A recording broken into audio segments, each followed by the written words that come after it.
Hello, mga kamaster, maraming salamat po sa lahat ng tumatangkilik ng The Secretly Rich Man, Gerald Crawford Story. Paki-follow and subscribe mga master para sa mga susunod pang mga kabanata. Isa pala akong rich kid. By 2 years is body. Kabanata 1581. Samantala, sa likuran ng bundok sa Sacra Solis Palace. Si Gerald ay dati nang umarkila ng isang manor dito bilang tirahan ni Mila at ng kanyang pamilya. Para sa kadahilanang ito, pinangalanan itong Crawford Manor. Sa loob ng taong ito, pinino rin ni Gerald ang mga mapagkukunang bato sa mapagkukunan ng banal na espiritu. Plano niyang ilipat ang buong pool ng mapagkukunan ng banal na espiritu sa Crawford Island sa North Bay. Sa panahong iyon, maibabalik niya ang negosyo ng pamilya Crawford at ang kanyang Sacra Solis Palace ay magiging kanilang punong tanggapan. Gayunpaman, ito ay isang napakalaking proyekto. Hindi ito makukumpleto sa loob ng 10 taon. Kaya itinayo niya ang manor na ito bilang kanilang pansamantalang tahanan. Sa manor, isang taong mabilog ay gumagapang sa lupa. Nawala na ang kanyang mata at hindi siya makapagsalita. Bukod dito, ang mga litid ng kanyang mga binti at kamay ay napunit. Ginawa nitong labis na maginhawa ang kanyang buhay. At sa isang tabi, ang mga magulang ni Gerald ay nakaupo sa mga wheelchair. Inuutos nila ang mga tagapaglingkod na tulungan ang matambok na lalaki. Mag-iingat ka. Huwag hayaang mahulog si Yol. Sinabi ni Dylan na may labis na pag-aalala. Matandang guro, ang batang master na si Yol ay tila may sinusulat sa sahig. Sabi ng lingkod. Ano ang sinusulat niya? Tanong ni Dylan. Nagsusulat siya ng kailan lalabas si brother. Buhay pa ba si sister? Sabi ng lingkod. Ang batang master na si Yol ay nagsusulat ng mga bagay na ito ng maraming araw. Sigh. Walang hingal na bamaantong hininga si Dylan. Mukha siyang may sakit. Hayaan mo lang siyang magsulat.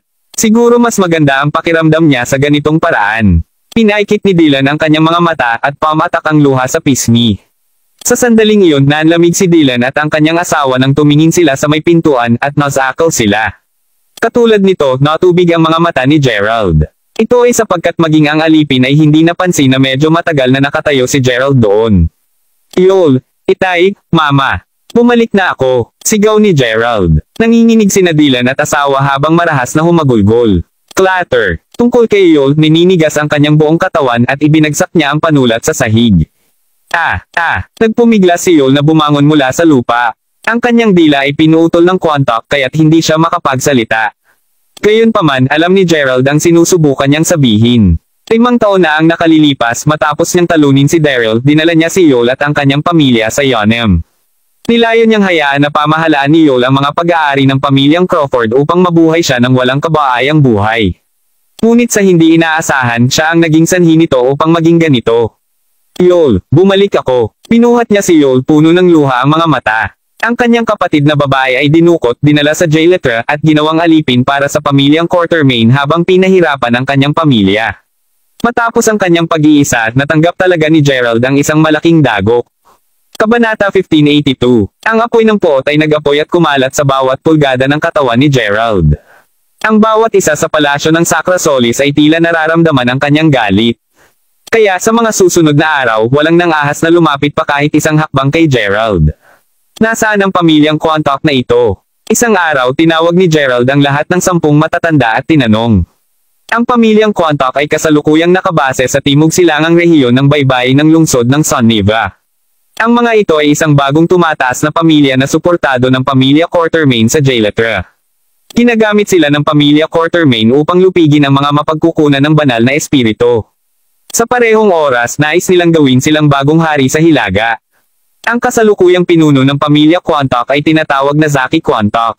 Siya ay isang napakalakas na tao at sigurado ako na siya ay hindi bababa sa Rune Realm. Bukod dito, marami sa kanyang mga tagasunod ay napakalakas at higit sa lahat, sinusuportahan sila ng isa sa mga puwersa sa Jailetra. Paliwanag ni G-Ghost. Kaya kung ano ang masasabi ko ay kung nais mong maghiganti laban sa kanya ngayon, simpleng hinihiling mo ang iyong sariling kamatayan. Pinahayag ni G-Ghost ang kanyang pag-aalala. May kamalayan ako rito. Iyon ang dahilan kung bakit naiisip ko ang mga araw na ito at naisip ko ang isang plano upang malutas ang problemang ito. Batay sa alam ni Mila, yamang ang pamilya Quantock ay mayroong Quartermain na pamilya bilang kanilang taga-suporta, nangangahulugan ito na ang huli ay talagang napakalakas. Malamang na may mga malakas na magsasaka na nasa Sage Realm na sa pamilya Quartermain.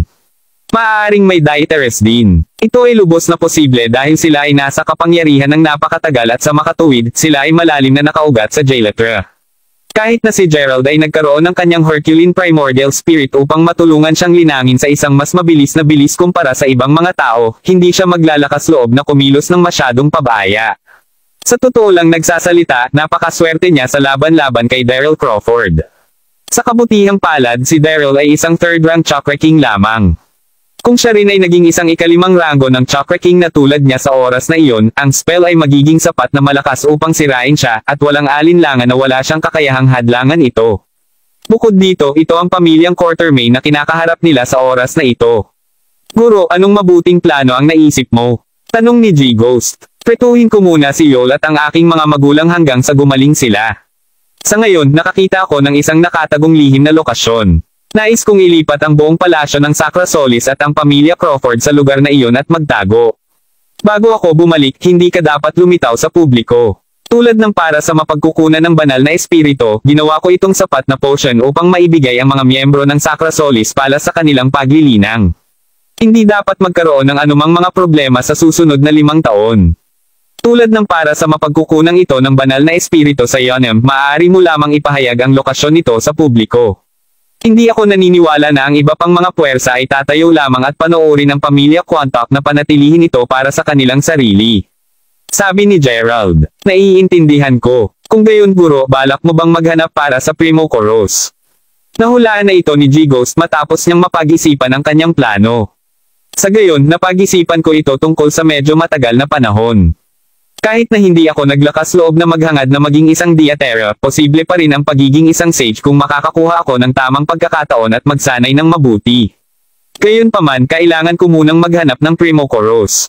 Sabi ni Gerald. Sa kasalukuyan, ang tanging paraan lamang upang maprotektahan ang kanyang sarili ay marahil sa pamamagitan ng pagiging isang pantas. Sa totoo lang kung siya ay isa ng pantas sa ngayon, magiging walang ingat ang pamilya Quartermain na ito.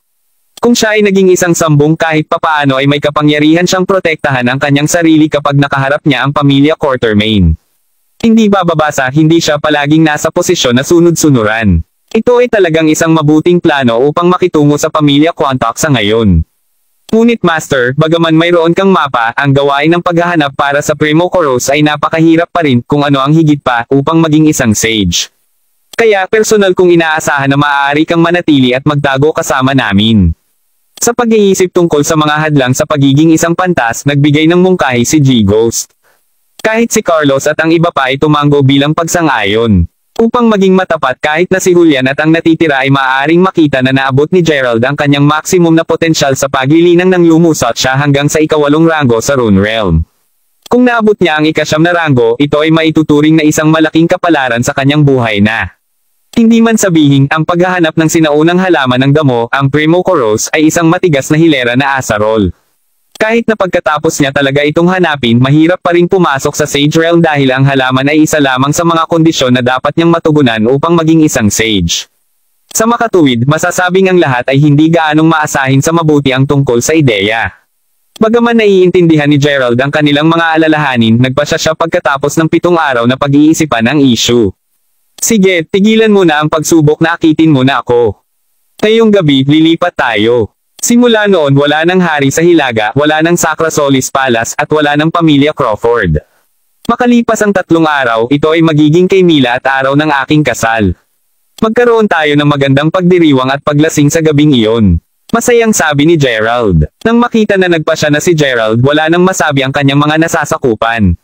Inilahad agad ng lahat ang kanilang mga nakangiting mukha. Malaki. Tututukan natin ngayon ang paghahanda para sa kasal ni na Master at Miss Smith. Kalimutan ang tungkol sa pamilya Quantock at Quartermain. Kalimutan ang tungkol sa mga Ringmasters ng Obliteration. Mawala na lahat sila.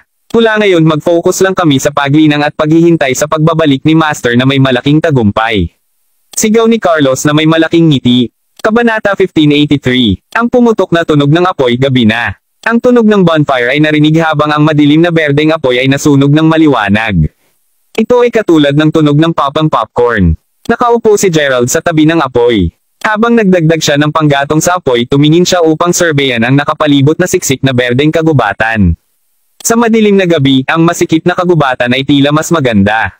At sa malamig na kagubatan kahit na si Gerald na isang Chakra King ay pinapainit sa apoy. Wala na siya sa ibabaw ng lupa ngunit nagpunta na siya sa Jailetra. Ang kasal nila ni Mila ay isang okasyon na mula halos isang buwan na ang nakalilipas. Bagaman nakuha ni Gerald ang pamilya Crawford at ang Sacra Solis Palace ay nanirahan at sa wakas ay ikinasal kay Mila, hindi naman siya gumon. Ito ay sapagkat hindi niya malalaman kung kailan ang mga kahanga-hanga at maligayang sandali ay mawawala muli sa pamilyang Quantock na kinukuha sila sa lahat ng oras at ang pamilya Quartermain ay laging handa na maglunsad ng isang atake. Walang lakas si Gerald na lumaban man lang. Sa makatuwid, kailangan niyang maging mas malakas pa upang maprotektahan ang kanyang pamilya. Kaya si Gerald ay nagtungo sa Jailetra ng mag-isa. Ang kanyang kasalukuyang lokasyon ay ang labas ng Jailetra, isang lugar na tinatawag na Earth Capital. Ayon sa mga tala sa mapa, ang Primo Koros ay dapat na narito sa kung saan. Bagaman ang lugar na ito ay nasa ilalim ng lupa mundo, mayroong ang core ng Earth na gumana tulad ng Sun. Kaya hindi gaanong kaiba sa mundo sa ibabaw ng Earth. Halimbawa, may mga bundok, ilog, at makakapal na kagubatan tulad ng isa na mayroon siya ngayon. Ang mundong ito ay tulad ng isang salamin ng ibabaw ng Earth sa pangkalahatan. Matapos ang isang buwan na narito, si Gerald ay matagal ng pamilyar sa kapaligiran dito. Maraming mga demonyong nilalang sa kagubatan. Naranasan pa ni Gerald ang ilang napakalaking mga sinaunang panahong nilalang dito. At ang kinakain ni Gerald ay walang iba kundi ang mga sinaunang panahong nilalang na nakuha niya mula sa Pangangaso. Ang bata mo. Kaya, nandito ka. Sa oras na iyon, biglang lumindol ang mga puno at tatlong mga anino ang lumitaw sa bilis ng kidlat mula sa isang direksyon. Tatlo silang nasa edad na kalalakihan na may masungit na hitsura at matapang silang nakatayo sa harapan ni Gerald. Dapat kong sabihin, mahirap para sa iyo na patuloy akong hanapin mula noong huling pagkakakilala natin, di ba? Kumuha si Gerald ng isang piraso ng karne mula sa tabi ng bonfire at inilagay sa kanyang bibig. Ang tatlong lalaking ito ay mga katutubo sa Earth Capital at sila ay mga nakawan din. Sa kagubatang ito, maraming tao ang napatay nila. Bukod, ang mga antas ng paglilinang ng tatlong ito ay hindi mababa. Ang isa sa kanila ay isang siyam na rango na master at ang dalawa pa ay ang mga third rank na Chakra Kings. Bumalik noong unang dumating si Gerald sa kagubatan, sinamayan na nila siya. Gayunpaman si Gerald na hindi pamilyar sa sitwasyon, pinabayaan lang sila tuwing nagkikita sila. Sa kanyang inaasahan, natagpuan siyang muli ng tatlo makalipas ang maraming araw. Mukhang hindi mo ako madadagdagan madali sa oras na ito. Nakangiting sabi ni Gerald. Siyempre, Brat, dapat kang magtanong sa paligid. Sa lugar na ito, may napakakaunting mga tao na maaaring makatakas mula sa aming mga kamay, ano pa kasama ka lamang mag-isa. Hini siya ng tatlo palapit kay Gerald. Tila parang nais nilang bayaran si Gerald ng presyo sigurado sa oras na ito. Nakatitig sa bonfire, inilipat na ni Gerald ang kanyang mga daliri, naghahanda upang labanan anumang oras. Dahil maraming beses itong nangyari, nagpasya na siyang huwag na silang bigyan ng awa. Mas makakabuti para sa kanya na tapusin silang tatlo dito o magkakaroon siya ng maraming problema upang harapin sa hinaharap.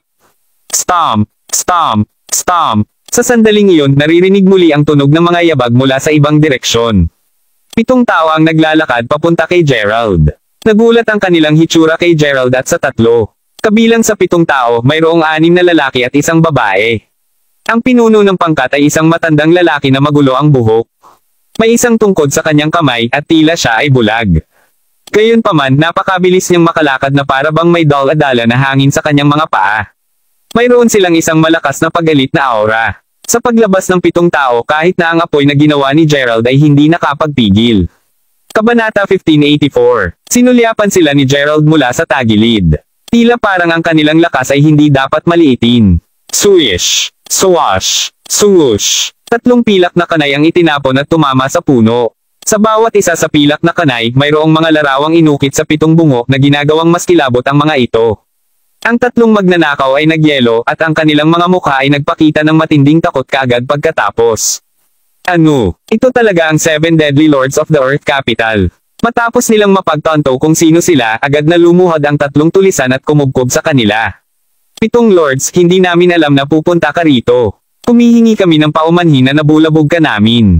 Aalis kami kaagad at mawawala ang 7 milya ang layo. Yumuko sila sa 7 Deadly Lords. Hindi naghihintay para sa tugon mula sa lords na wala sila na may bilis ng kidlat matapos na mapang-asar kay Gerald. Sa kabilang banda, simpleng hindi sila pinansin ni Gerald. Matapos ang pagsulyap sa kanila, ibinaba niya ang kanyang ulo at nagpatuloy sa pagkain. Ang ilang mga taong iyon ay malamig na sumulyap kay Gerald na may isang pahiwatig ng pagpatay sa kanilang mga mata. Gayunpaman, malinaw na hindi si Gerald ang tina-target nila. Kaya sa halip na guluhin si Gerald, simpleng naupo lamang sila at ipinikit na parang may hinihintay. Tulad ng inaasahan, makalipas ang ilang sandali, narinig ang tunog ng mabilis na mga yabag. Ito ay isang ginang, at tumatakbo siya ng walang bilis, halos parang hinahabol siya ng isang tao. Nang makita ng ginang ang 7 taong nakaupo sa landas sa harapan niya, tumigil siya sa pagtakbo, at ang kanyang mga mata ay agad na napuno ng kawalan ng pag-asa. Di nagtagal, naabutan din siya ng mga taong humahabol sa kanya mula sa likuran. Kabilang sa mga tao, ang pinuno ay isang binata na nakasuot ng balabal. Hahaha, Miss Norizon, tumakbo ka lang. Halika, bakit hindi ka na tumatakbo? Isang lalaki na nakasuot ng mahabang balabal ang nakangisi ng mga kamay sa likuran habang nagsasalita. Zerek Makowski, pinatay ng pamilya mo ang aking pamilya. Paniguradong gagaantay ako. Ang ginang na tinawag kay Norizon ay may isang flash ng determinasyon sa kanyang mga mata habang sinabi niya iyon. Palaki, hihintayin kong gawin mo iyon. Ang tanging bagay ay sa palagay ko malalaman natin ang mga bagay sa pagitan nating dalawa sa kama. Ano sa tingin mo? Bakit hindi ka bumalik sa akin at magkakaroon kami ng mabangis na 300 mga labanan sa kama hanggang sa maubos ang isa sa amin? Paano ito tunog? Hahaha, ang malalaswang pahayag na ito ay nagpatawa ng tawa ang lahat sa eksena. Napaka-impudent. Tinaas ni Norizon ang kanyang mga kamay at nais na labanan. Ang babaeng ito ay dapat na isang 5-rank master na, ngunit kay Zerek Makowski siya ay masyadong mahina. Sa makatuwid, isang suntok ay sapat para sa kanya upang mahulog muli sa lupa. Nagkataon na nahulog siya sa kung saan malapit kay Gerald na hindi kalayuan sa kanila. Tinipon niya ang lahat ng kanyang lakas at tumayo. Sa pagtingin sa mga tao sa magkabilang panig na nakapikit sa kanya, lumingon siya kay Gerald na may kaawa-awang tingin. Mister, maaari mo ba akong iligtas? Sabi ni Nori. Gayunpaman, patuloy lamang sa pagkain si Gerald at hindi nagsalita. Isa ka ring mahirap sa pamilya Makowski. Si Nori ay tuluyan ng nawala ng pag-asa. Wala akong alam tungkol sa pamilya Makowski. Narito lamang ako para sa aking personal na mga usapin. Bakit kita tutulungan ng walang anumang dahilan? Walang ideya si Gerald tungkol sa mga galit sa pagitan ng dalawang pamilya kaya't ayaw niyang ipasok ang kanyang sarili sa mainit na tubig. Mula sa paraan ng pagsasalita ni Gerald at ang kanyang pagiging mahinahon sa kabila ng sitwasyon na nararanasan niya, alam ni Nori na hindi siya kahit anong ordinaryong tao. Nakikiusap ako sa iyo. Ang pamilya Makowski ay pumatay sa aking pamilya. Halos hindi ako nakatakas at dapat akong maghiganti. Hanggat nailigtas mo ako ngayon, handa akong gumawa ng kahit ano para sa iyo. Susundin ko ang lahat ng iyong utos. Nori ground ang kanyang mga ngipin at nagmamakaawa na may luha. Hindi ko kaya. Mayroong dalawang napakalakas na kalalakihan sa kanila. Ayoko nang pasanin ang sarili ko pa. Umiling si Gerald. Ikaw. Halos himitayan si Nori dahil sa galit nang marinig niya ito. Nasa sitwasyon siya sa buhay at kamatayan, ngunit tingnan ang lalaking ito. Totoong nais niyang sabihin na siya ay isang masamang lalaki, ngunit sa kabaligtaran, mukha siyang isang maginoo. Gayunpaman, hindi niya masabi na siya ay isang mabait na tao dahil kahit napakahirap niyang pagsusumamo, iniisip niya lamang ang kanyang sariling interes. Higit sa lahat, kahit na mukhang napakabata pa niya, mayroon siyang isang malakas na aura na kumbensihin sa kanya na siya ay napakalakas. Sa makatuwid, naipin niya ang lahat ng kanyang pag-asa sa lalaking ito. Miss Zon, tigilan mo na ang pakikibaka. Huwag mo akong saktan. Hahaha. Si Zerek Makowski ay dumating na may isang masamang ngiti. Teka, Zerek Makowski, dapat bulag ka. Hindi mo ba nakikita na nandito na ang fiancé ko? Kinagat ni Nori ang labi at sumigaw, ang daliri ay nakaturo kay Gerald. Kabanata 1585. Fiancé. Siyempre alam ni Gerald kung ano ang sinusubukang maglaro ng ginang na si Norizon. Kasabay nito, inis siya sa mga sinabi nito. Marahil ay hindi niya namalayan kung anong mga kaguluhan na dadalhin sa kanya ng kanyang mga salita. Dahil ngayon, iba na ang pagtingin sa kanya ni Zerek at ng kanyang barkada. Fiancé. Kung paano nakaka-interes hoy bata, sinong pamilya ka sa Earth Capital nagmula? Malamig na tumawa si Zerek. Si Nori naman kinagat niya ang mga labi at tumakbo upang magtago agad sa likuran ni Gerald. Sa totoo lang, madali itong makita na siya ay isang napakalakas na loob na babae. Gagawin niya lang ito ngayon dahil wala siyang ibang pagpipilian.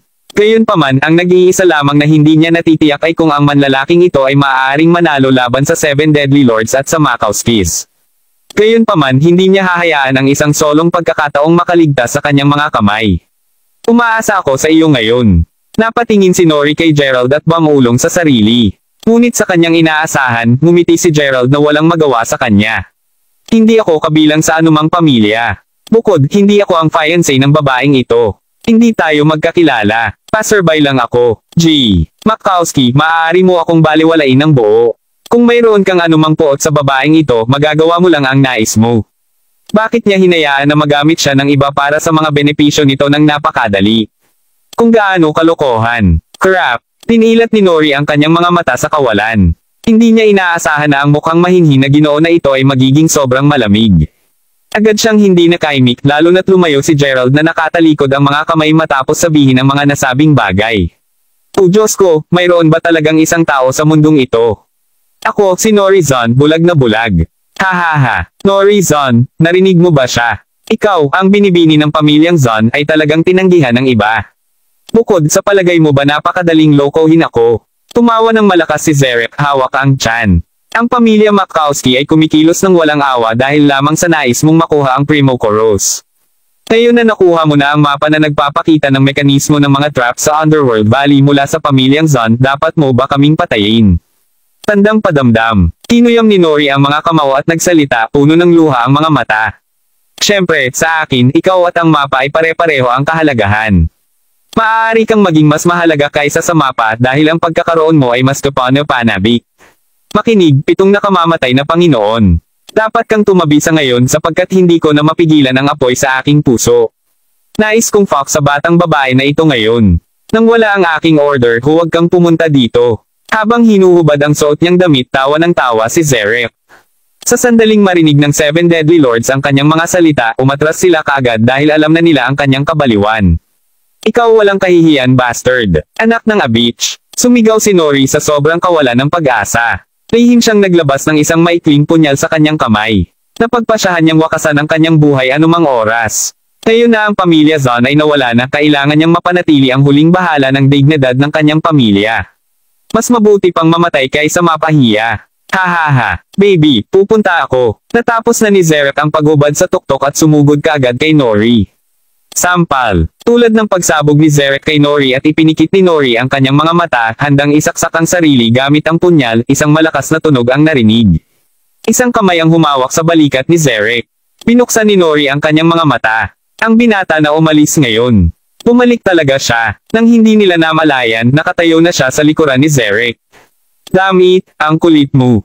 Humihingi ka ba ng kamatayan?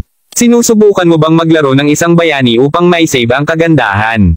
Alam mo bang anong presyo ang babayaran mo? Galit na galit si Zerek at ipinakita sa mukha nito ang balak niyang pumatay. Kalmadong sabi ni Gerald. Ngayon lang narinig kita na pinag-uusapan ang mapa ng Underworld Valley. Inaasahan kong ito ang susi upang makuha ang Primo Koros. Tama ba ako, bastard? Ikaw ay isang tao lamang. Paano mo pinapangarap na makuha ang Primo Koros? Humihingi ka lang ng kamatayan mo. Umungol sa galit si Zerek. Tinaas niya ang kamao at itinunggo sa mukha ni Gerald. Sampal. Natamba ni Gerald si Zerek gamit ang isang sampal lamang. Anong biro ang Zerek Makowski na ito ay isang one-rank shock-wrecking lamang, napakadali para kay Gerald na talunin siya. Ano? Tinakpen ng kamay ni Zerek ang kanyang pisngi at tumingin kay Gerald na hindi makapaniwala. Hindi niya inaasahan na ang taong ito ay napakalakas. Kabanata 1586. May tinatanong ako sa iyo. Sagutin mo ako, sabi ni Gerald. Tama iyan. Ang mapa na nagpapakita ng mga mekanismo ng mga traps sa Underworld Valley ay ang susi upang hanapin ang Primo Koros. Ngunit ang bagay ay, inagaw ko ito mula sa pamilyang Zon. Kaya ngayon kabilang ito sa pamilya Makowski. Kapatid, huwag mong sabihin sa akin na hindi mo pa naririnig ang tungkol sa aking pamilya. Ngayon na alam ni Zaker na siya ay hindi tugma para sa kanya at walang ideya kung nasaan ang 7 Deadly Lords, maaari lamang siyang kumilos ng masunurin. Hindi katakatakang ang hamog na ulap ay sobrang kapal tuwing pupunta ako sa Underworld Valley na sumusunod sa mapa. Mukhang nahulaan ko ito ng tama. Talagang mayroong mga espesyal na bitag sa lambak. Sa wakas ay natagpuan ni Gerald ang isang sagot sa kanyang katanungan at agad na nagliwanag ang kanyang mga mata. Sinabi mo na nasa iyo ang mapa, tama ba? Tuwang-tuwa na sabi ni Gerald. Tama iyan. Kapatid, ikaw ay talagang napakalakas. Gayunpaman, malalaman mo kung gaano kalakas ang pamilyang Makowski sa pamamagitan lamang ng pagtatanong sa sinuman. Mapapatawad kita sa iyong pagiging walang kabuluhan sa akin ngayon, ngunit payuhan ko kayo na huwag mag-isip tungkol sa pagpindot sa mapa at sampal. Bago pa niya matapos ang kanyang sinabi, binigyan na siya ni Gerald ng isa pang matapang na sampal at itinapon sa lupa. Tapos humakbang pa siya sa mukha niya. Malayo at malawak na ang paghahanap ko. Sa huli, nahanap ko ito sa sobrang swerte. Hinahanap ko ang bagay na ito sa loob ng isang buwan at ito ay kasama mo ng buong panahon. Sino ka talaga? Takot na tanong ni Zaker. Ang taong ito ay hindi kumilos alinsunod sa mga pamantayan. Ang kanyang mga aksyon ay ganap na hindi mahuhulaan. Sinabi na niya sa kanya ang pangalan ng kanyang pamilya ngunit tila hindi niya nakuha. Hindi mahalaga kung sino ako. Ang mahalaga ay dahil napag-alaman ko ang mapang ito, akin na ang kumuha. Ito ay isang bagay na naagaw mo pa sa ibang tao. Malamig na ngumiti si Gerald. Nakita ni Gerald ang isang bag na nakatali sa bewang ni Zaker. Kaya tinaas niya ang kanyang kamay at agad na lumipad ang bag sa kanyang kamay. Alam ko ang pamamaraan ng pagpili ng Primo Koros. Pakiusap iligtas mo ako. Sigaw ni Nori na para bang siya ang lifeline niya. Deal. Umiti si Gerald. Nais niyang umalis kaagad pagkatapos makuha niya ang gusto niya. Bastard. Gaano ka manggahas na maging bastos sa iyong Master Makowski? Humihingi ka ng kamatayan. At sa paglingon pa lang ni Gerald, 7 anino ang lumipad sa kanyang direksyon. Swoosh, ang mga ito ay walang iba kundi ang 7 Deadly Lords. Pagkalabas na nila, ipinakita na nila ang bukas na pot kay Gerald at sinaktan nila siya ng kanilang pinakamalakas na hampas. Hindi mapigilan ni Gerald ang pag-atake kaya't agad niyang sinipa ng malakas si Zaker at pinapunte siya sa direksyon ng pag-atake upang harangan ito. Bang! Bang! Boom! 7 welga. Huli na para sa kanila na bawiin ang mga pag-atake kaya't lahat ng 7 welga ay tinamaan ng tama si Zaker. Arg! Ito ay isang malakas at malungkot na sigaw. Susunod, ang nakita lamang nila ay ang pulso at dagwang sugat sa dibdib ni Zaker. Young Master Makowski. Ang 7 mga Panginoon ay lumapag sa lupa at tiningnan si Zaker na walang pigil na pagdurugo ng dugo at namutla kaagad ang kanilang mga mukha. Laking gulat nila na nagbigay ang kanilang mga binti. Si Zaker Makowski ay nag-iisang anak ng pinuno ng pamilyang Makowski sa Earth Capital. Ngunit ngayon pinatay talaga sila ng mga ito. Kahit na tumakbo sila sa dulo ng mundo, hindi sila makakatakas sa kamatayan. Nakatingin kay Zaker na halos hindi na makaligtas na dama ni Nori na gaman at natakot ng sabay-sabay. Halika, mabilis. Nagmamadaling sinabi ni Nori kay Gerald. Dahil nakuha ni Gerald ang gusto niya, tinatamad siyang aliwin ng 7 Deadly Lords. Kaya ginamit niya ang kanyang levitation spell at nawala mula sa lupa kasama si Nori. Young Master Makowski, hindi namin sinasadya. Ang 7 Panginoon ay nakaluhod sa tabi ni Zaker at umiyak, hindi nang ahas na sabihin. Mabilis. Pumunta at kunin ang aking ama. Iligtas mo siya. Nanginginig ang katawan ni Zaker na hindi mapigilan. Habang nagsusuka siya ng dugo, pinilit niyang pigilin ang pangungusap na ito sa kanyang bibig. Kabanata 1587. Zaker. Makalipas ang ilang sandali, dumating si Yusuf Makowski kasama ang kanyang mga tauhan. Pagkakita niya sa kanyang anak na himatay na ay nasalanta siya. Ang mga pamilyang Zon at Makowski ay pinasyahan ng buong Earth Capital sa loob ng maraming taon. Sa paglaon, ang Makowski ay naging nangingibabaw na pamilya sa Earth Capital. Gayunpaman, hindi inaasahan, ang kanilang nag-iisang anak na lalaki, si Zaker Makowski, na itinuring ni Yusuf bilang hinaharap na tagapagmana ng pamilyang Makowski, ay talagang nagdusa. Ikaw ba ang nanakit sa iyong master? Si Yusuf ay puno na ngayon ng masamang hangarin. Nakatingin siya sa kanila at naglalabas ng isang malakas na aura mula sa kanyang katawan.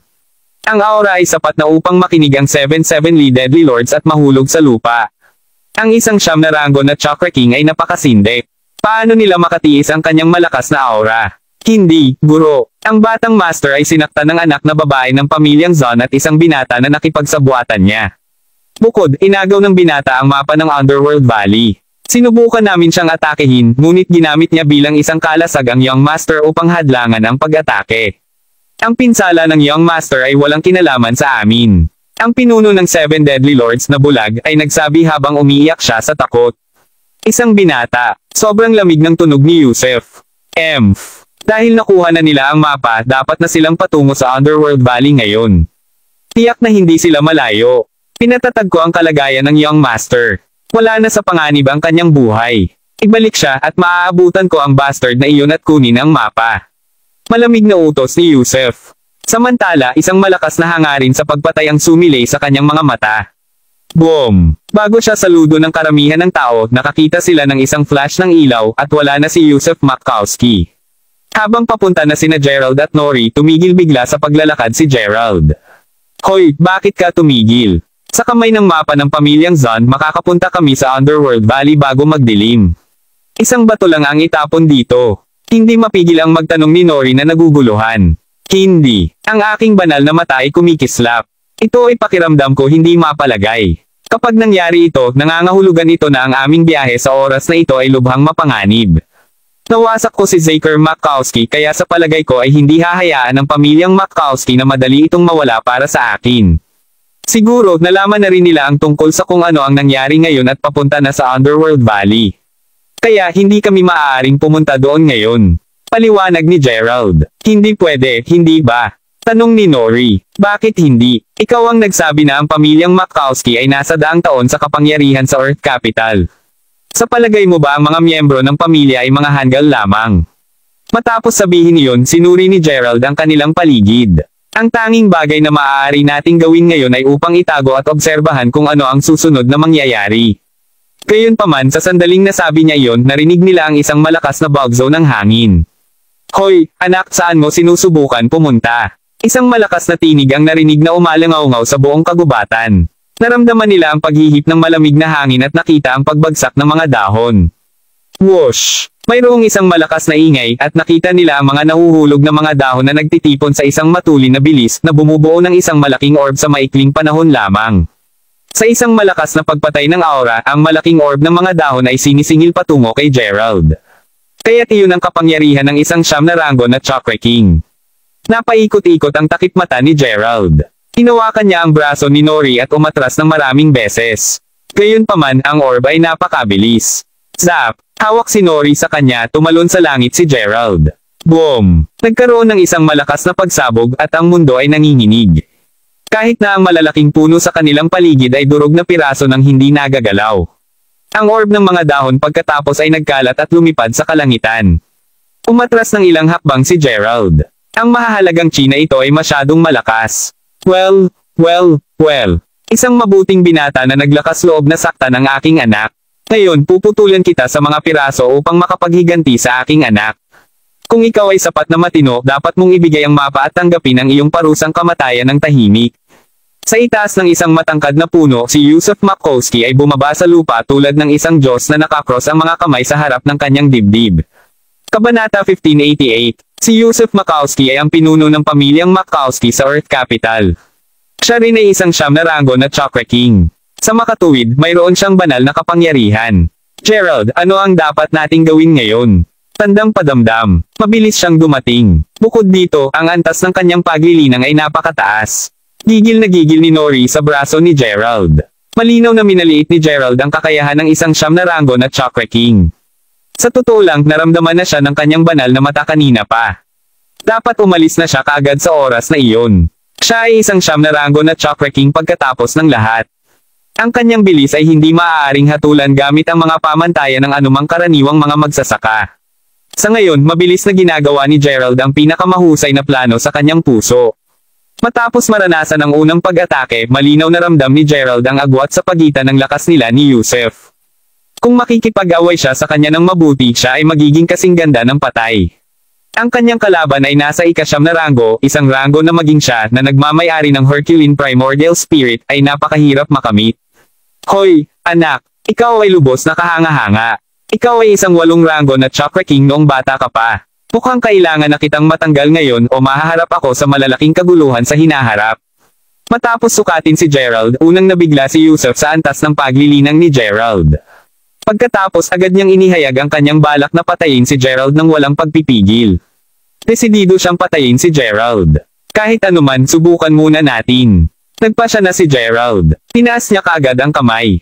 Pinuno ng Makowskis. Bagaman ako, si Gerald Crawford, ay mayroon ng 8 rango na Chakra King, dapat mong malaman ng husto ang agwat sa pagitan ko at ikaw, isang 9 na rango na Chakra King. Kung ipaglalaban natin ang isa't isa, tiyak na hindi ako magiging tugma sa inyo. Haha, kid, natutuwa na may kamalayan ka rito. Pagkatapos sabihin mo sa akin paano tayo makikipaglaban sa bawat isa. Ang aking mungkahi ay bigyan namin ng bawat isa ng 3 welga. Pagkatapos makikita natin kung sino ang nahulog pagkatapos ng 3 welga. Sa gayon, maaari mong tanggihan ang aking mungkahi dahil ikaw ang may sasabihin ngayon. Sabi ni Gerald. Mahusay, anak. Sinusubukan mo ba akong pukawin? Magkagayunman, ang aking anak ay halos patay na matapos mong bugbugin. Kahit gaano katalino ngayon, hindi ka makakatakas sa kamatayan. Gayunpaman, nakikita ko na mayroon kang isang natatanging esensya sa espiritu. Kung makukuha ko ang iyong pang-espiritual na kakanyahan at magamit ito sa aking anak na lalaki, hindi ito magiging isang masamang lunas upang gamutin ang kanyang pinsala. Dahil ito ang kaso, nag-aalala ako na baka masira ko ang iyong esensya sa espiritu kung tunay kaming nakikipaglaban. Kaya, oo, tatanggapin ko ang iyong mungkahi. Magtanong tayo sa isang welga ngayon. Malamig na tumawa si Yusuf at dahan-daang bumaba sa harap ni Gerald. Kid, Teryo na. Tiniklap ni Yusuf ang kanyang mga braso sa kanyang dibdib, ganap na hindi pinansin si Gerald.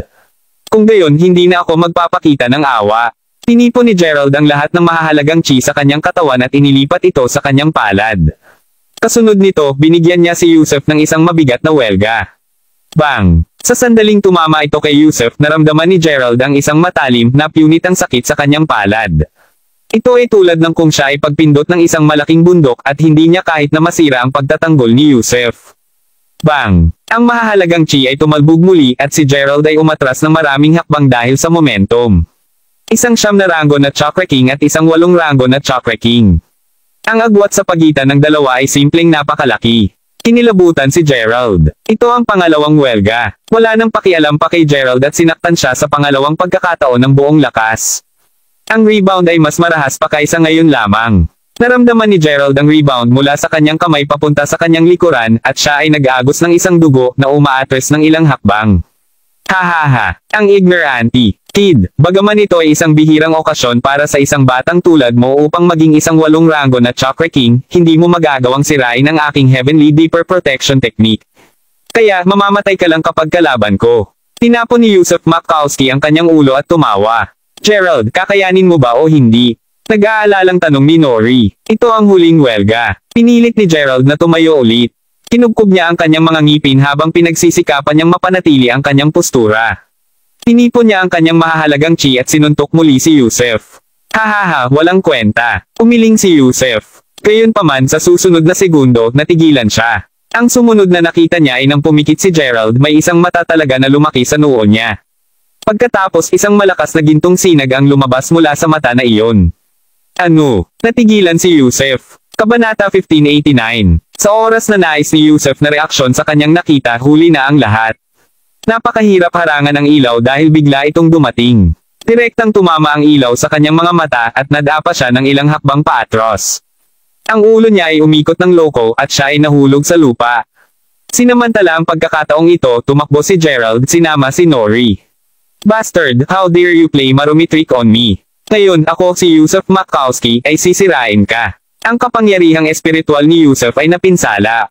Ngayon, nakatingin siya sa likuran ni Gerald na tumatakbo sa kabaligtaran na direksyon ng hindi nais, ngunit maaari lamang niyang magngisi ang kanyang mga ngipin sa puot. Hindi na naglakas loob si Gerald na magtagal pa. Alam niyang masyadong mahina ang kanyang lakas. Kahit na sa tulong ng kanyang banal na mata, pansamantala lamang niyang maihold si Yusuf. Ngayon, hindi na posible ang pagtago. Ang tanging nagagawa lamang niya ay umasa sa mapa at makapunta sa Underworld Valley. Gamit ang mga traps sa kanilang kalamangan, maaari nilang kahit papaano hadlangan ang Yusuf mula sa paglapit sa kanila. Papunta doon, sinuri ni Gerald ng husto ang mapa at naitatak sa utak niya ang lahat ng mga detalye sa mapa. Pagkatapos, sinira niya ang mapa para sa kabutihan. Dadalhin kasama niya si Nori, pumasok sila sa lambak na natatakpan ng makapal na itim na ulap. Phew, dapat mayroon na tayo sa isang lugar sa gitna ng Underworld Valley. Hindi na dapat makahabol si Yusuf Makowski, tama ba? Wika ni Nori habang hinihingal siya ng sobra, sinusuri ang nakapangingilabot na paligid. Hindi kinakailangan. Si Yusuf Makowski ay hindi ganoong kadaling makitungo. Mas mabuti pang mag-iingat tayo. Sambit ni Gerald, sinubsob ang mga kilay. Kasabay nito, sinuri niya ang kanilang paligid ng mapagbantay. Mula noong sandali silang pumasok sa Underworld Valley, nagawa ni Gerald na maiwasan ang maraming nakamamatay na mga bitag sa tulong ng mapa. Gayunpaman, ang mapa ay hindi isang panlunas sa lahat. Kasama ang paraan, nabunggo nila ang maraming mga sinaunang hayop na naging gulo nila. Halimbawa, nakasalamuhan nila ang isang Yellowstone Viper ngayon lang. Kung hindi dahil sa mabilis na reaksyon ni Gerald, pinatay sila ng makamandag na ahas sa ilang segundo. Sa makatuwid, napakaingat ni Gerald. Squeak squeak, biglang, ang kakaibang tunog ng lumiligid na mga gulong na kahoy ay pumasok sa kanilang tainga. Napakalinaw nito. Makinig ka, Gerald. Ano yan? Halos tumalo ng puso ni Nori sa kanyang lalamunan at tumingin siya sa paligid sa gulat. Ang tunog ay naging mas malinaw at malinaw. Narinig ko, sheesh. Sumenya si Gerald na manahimik siya. Inilagay niya ang lahat ng kanyang pansin sa tunog. Sa wakas, nagawa niyang makilala ang direksyon ng pinagmula ng tunog ng madilim. Sa sandaling iyon, malabo niyang nakita ang bagay sa harap niya, arg. Malakas na sigaw ni Nori sa takot at nagtago sa likuran ni Gerald. Sa harap nila ay isang kahoy na gulong. Sa wheelbarrow, mayroong isang malaking pulang kabaong na gawa sa kahoy. Ang wheelbarrow ay maaaring ilipat sa sarili nitong at papunta ito sa kanila, bitbit ang kabaong na kahoy dito. Squeak squeak, naririnig nila ang isang nakakagulat na tunog, halos parang ang board na kahoy ay masisira anumang oras. Nangangahulugan din ito na maaaring may isang bagay na malaki sa kabaong. Ito rin ang kauna-unahang pagkakataon ni Gerald na makita ang isang kakaibang eksena. Sinungaling kung sinabi niyang wala siya sa gulat ngayon. Hindi ito maaaring maging isang hypergamy, tama? Kausap ni Gerald sa sarili, medyo naguluhan. Sa madaling sabi, ang isang hypergamy ay isang tuyong bangkay. Sa mas simpleng mga salita, isang zombie. Ang bagay na ito ay nilikha sa pamamagitan ng paggamit ng isang bangkay. Ang katawan ng bangkay ay sumisipsip ng kakanyahan ng araw at buwan at magiging isang demonyong bangkay. Ito ay malupit at uhaw sa dugo, walang katapusang malakas at walang kamatayan. Sa totoo lang, natutunan ni Gerald ang lahat ng mga bagay na ito mula sa mga pelikula. Zombie. Gerald, tigilan mo na ang pagtakot sa akin. Bakit may ganyan sa lambak? Napalunok si Nori ng laway. Ang lambak na ito ay hindi bababa sa 10,000 taong gulang. Hindi ako magtataka kung may lumitaw na isang dinosaur sa aking harapan. Sabi ni Gerald. Hahawak na sana ni Gerald ang kamay ni Nori upang maglakad palayo sa kabaong ng biglang. Tuldok-tuldok. Boom! Ang kahoy na wheelbarrow ay lumipat at nag-charge papunta kay Gerald. Lumayo ka sa akin. Tinulak ni Gerald si Nori sa tagiliran. Pagkatapos kumuha siya ng isang kilos na gumagamit ng espada at isang espada ang lumipad patungo sa kahoy na wheelbarrow kaagad. Gayunpaman, ito ay halos tulad ng kung ang kahoy na kartilya ay isang buhay na bagay at madali nitong naiwas ang tayback. Kabanata 1590. Isang malakas na putok ang narinig at ang espada ni Gerald ay tumama sa isang malaking bato sa likuran nito na hinampas ito sa abo. Bang! Sa susunod na sandali, isang puff ng puting usok ang lumabas mula sa kabaong. Ito ay tulad ng kung ang takip ng kabaong ay nabago sa isang banal na arrow at lumipad ito patungo kay Gerald. Sampal. Hinarang ito ni Gerald gamit ang kanyang palad. Kapag nagsimula ang labanan, nagulat si Gerald. Isang malakas na puwersa ang lumitaw at hinailan nito si Gerald ng ilang 10 metro paatros. Gerald, ayos ka lang ba? Mabilis na tanong ni Nori na nag-aalala. Sa totoo lang, bagaman ginagamit ni Nori si Gerald bilang isang paraan upang mabuhay, taos puso siyang nag-aalala tungkol sa kanya nang makita siyang nasugatan. Kung sa bagay, hindi ito ang unang pagkakataon na naisave siya ni Gerald. Kung hindi dahil sa kanya, patay na siya. Ang bagay na ito ay napakalakas. Isa lang itong Yusuf Makowski. Ang bughaw ng mga ugat ay umbok sa braso ni Gerald at ramdam na ramdam niya ang isang nangingiting sensasyon sa kanyang braso. Samantala, lalabas pa rin ang puting usok mula sa kabaong. Pagkatapos nakita nila ang isang pares ng mga sinaunang opisyal na bota na dahan-daang lumitaw mula sa loob ng kabaong.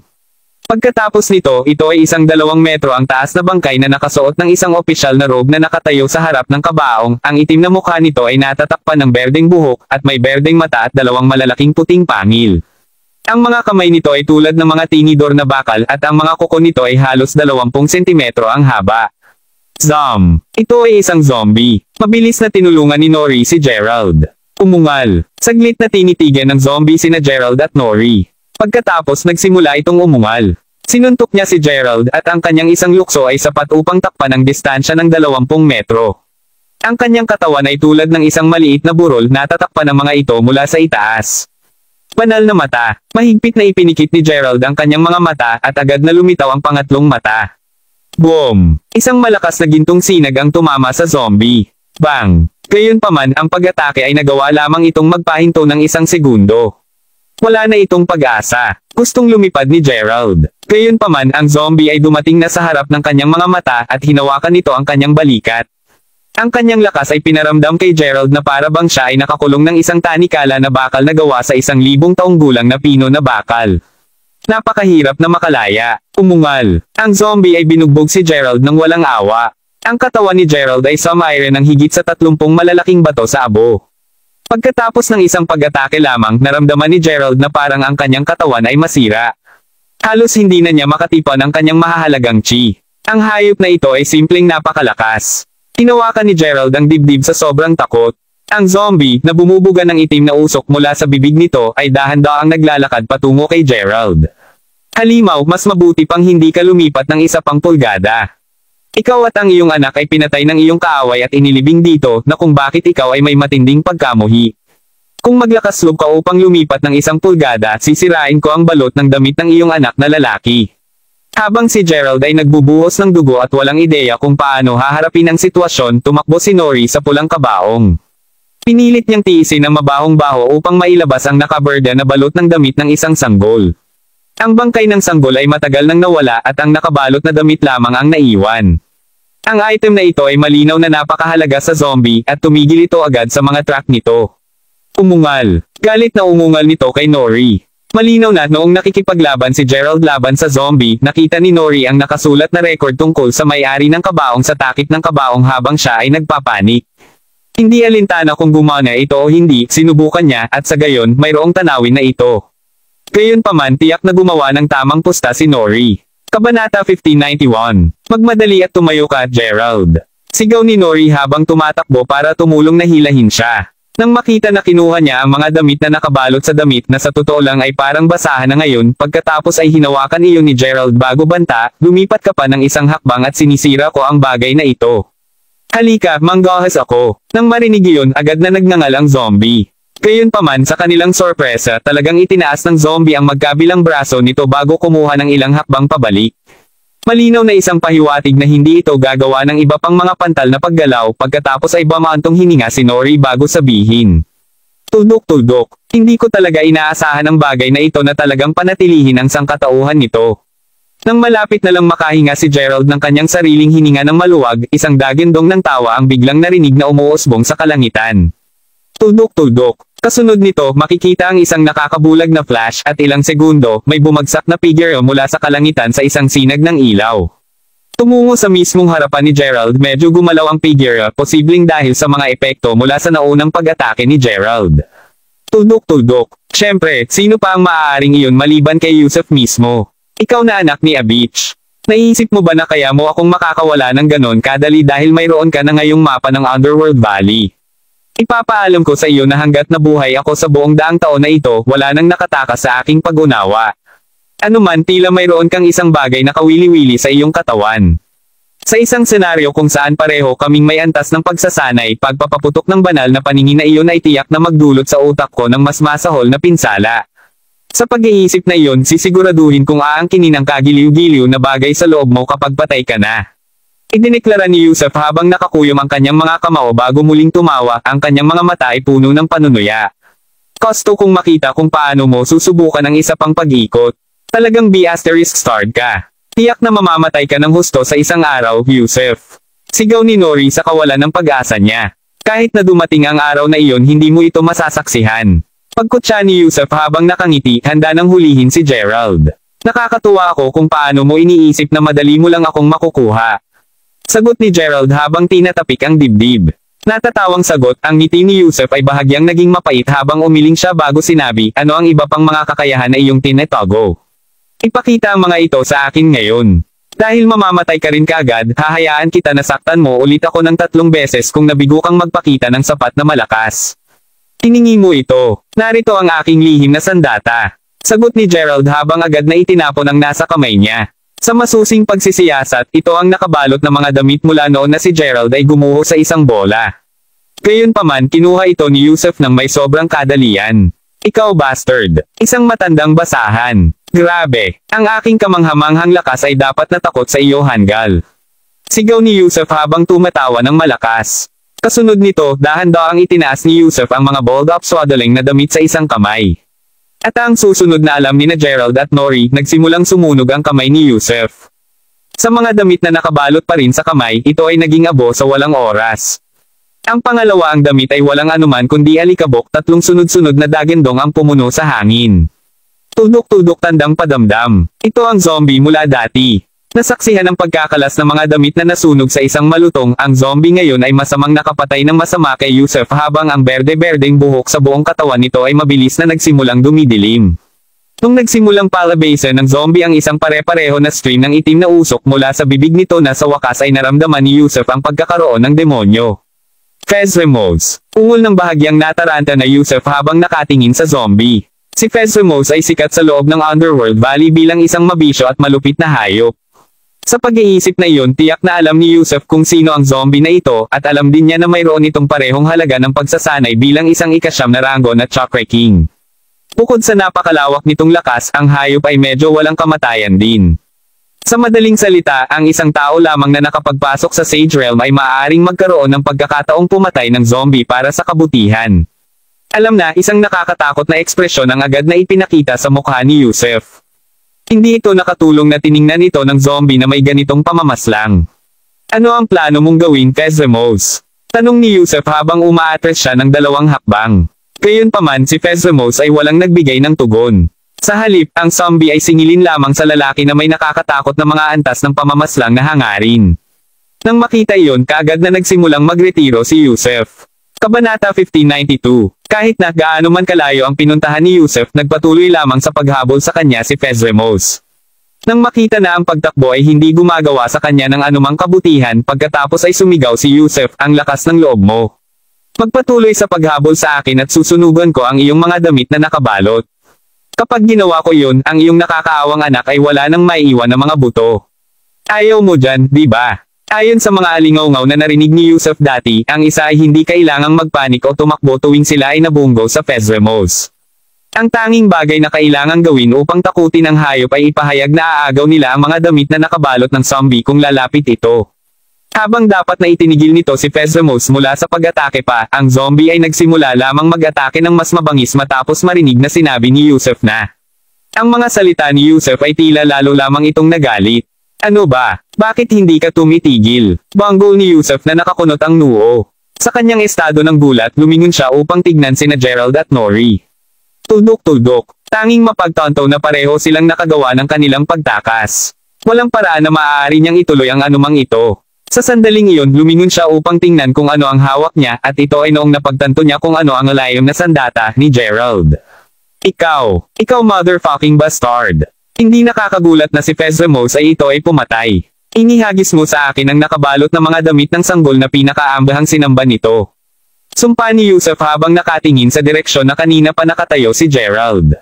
Kahit na ang pawis na ngayon na si Yusuf ay nais na sampay ng higit pang mga kabastusan, hinahabol pa rin siya ni Fez Ramos, at ang lalaki ay mas may alam kaysa masayang ang kanyang hininga. Ilang sandali pa ay tinanong ni Nori, "Kami ay dapat malapit sa Primo Coros, tama, Gerald?" Tudok-tudok tandang pananong panipi. Parehas na silang naglalakad ngayon sa madilim na lambak, sumagot si Gerald pagkatapos, "Kung ang mga direksyon ng mapa ay tumpak, dapat sana ay makarating tayo sa lalong madaling panahon. Kahit na, mas mabuti na muna kaming magpahinga sa libis. Nasugatan ako ngayon at hindi ko nais na ilagay pa sa panganib ang aking sarili. Maaari nating hanapin ang Primo Coros bukas." Sa kabutihang palad, pareho silang nakahanap ng isang yungib, at pagkatapos na matiyak ni Gerald na ligtas ito sa loob, pareho silang pumasok upang manatili sa gabi. Maya-maya pa, nakaupo si Gerald na naka-cross-legged, dahan-dahang pinapayagan ang kanyang katawan na gumaling nang bigla niyang marinig na sinabi ni Nori sa isang lamaambat na boses, "Can you do me a favor, Gerald?"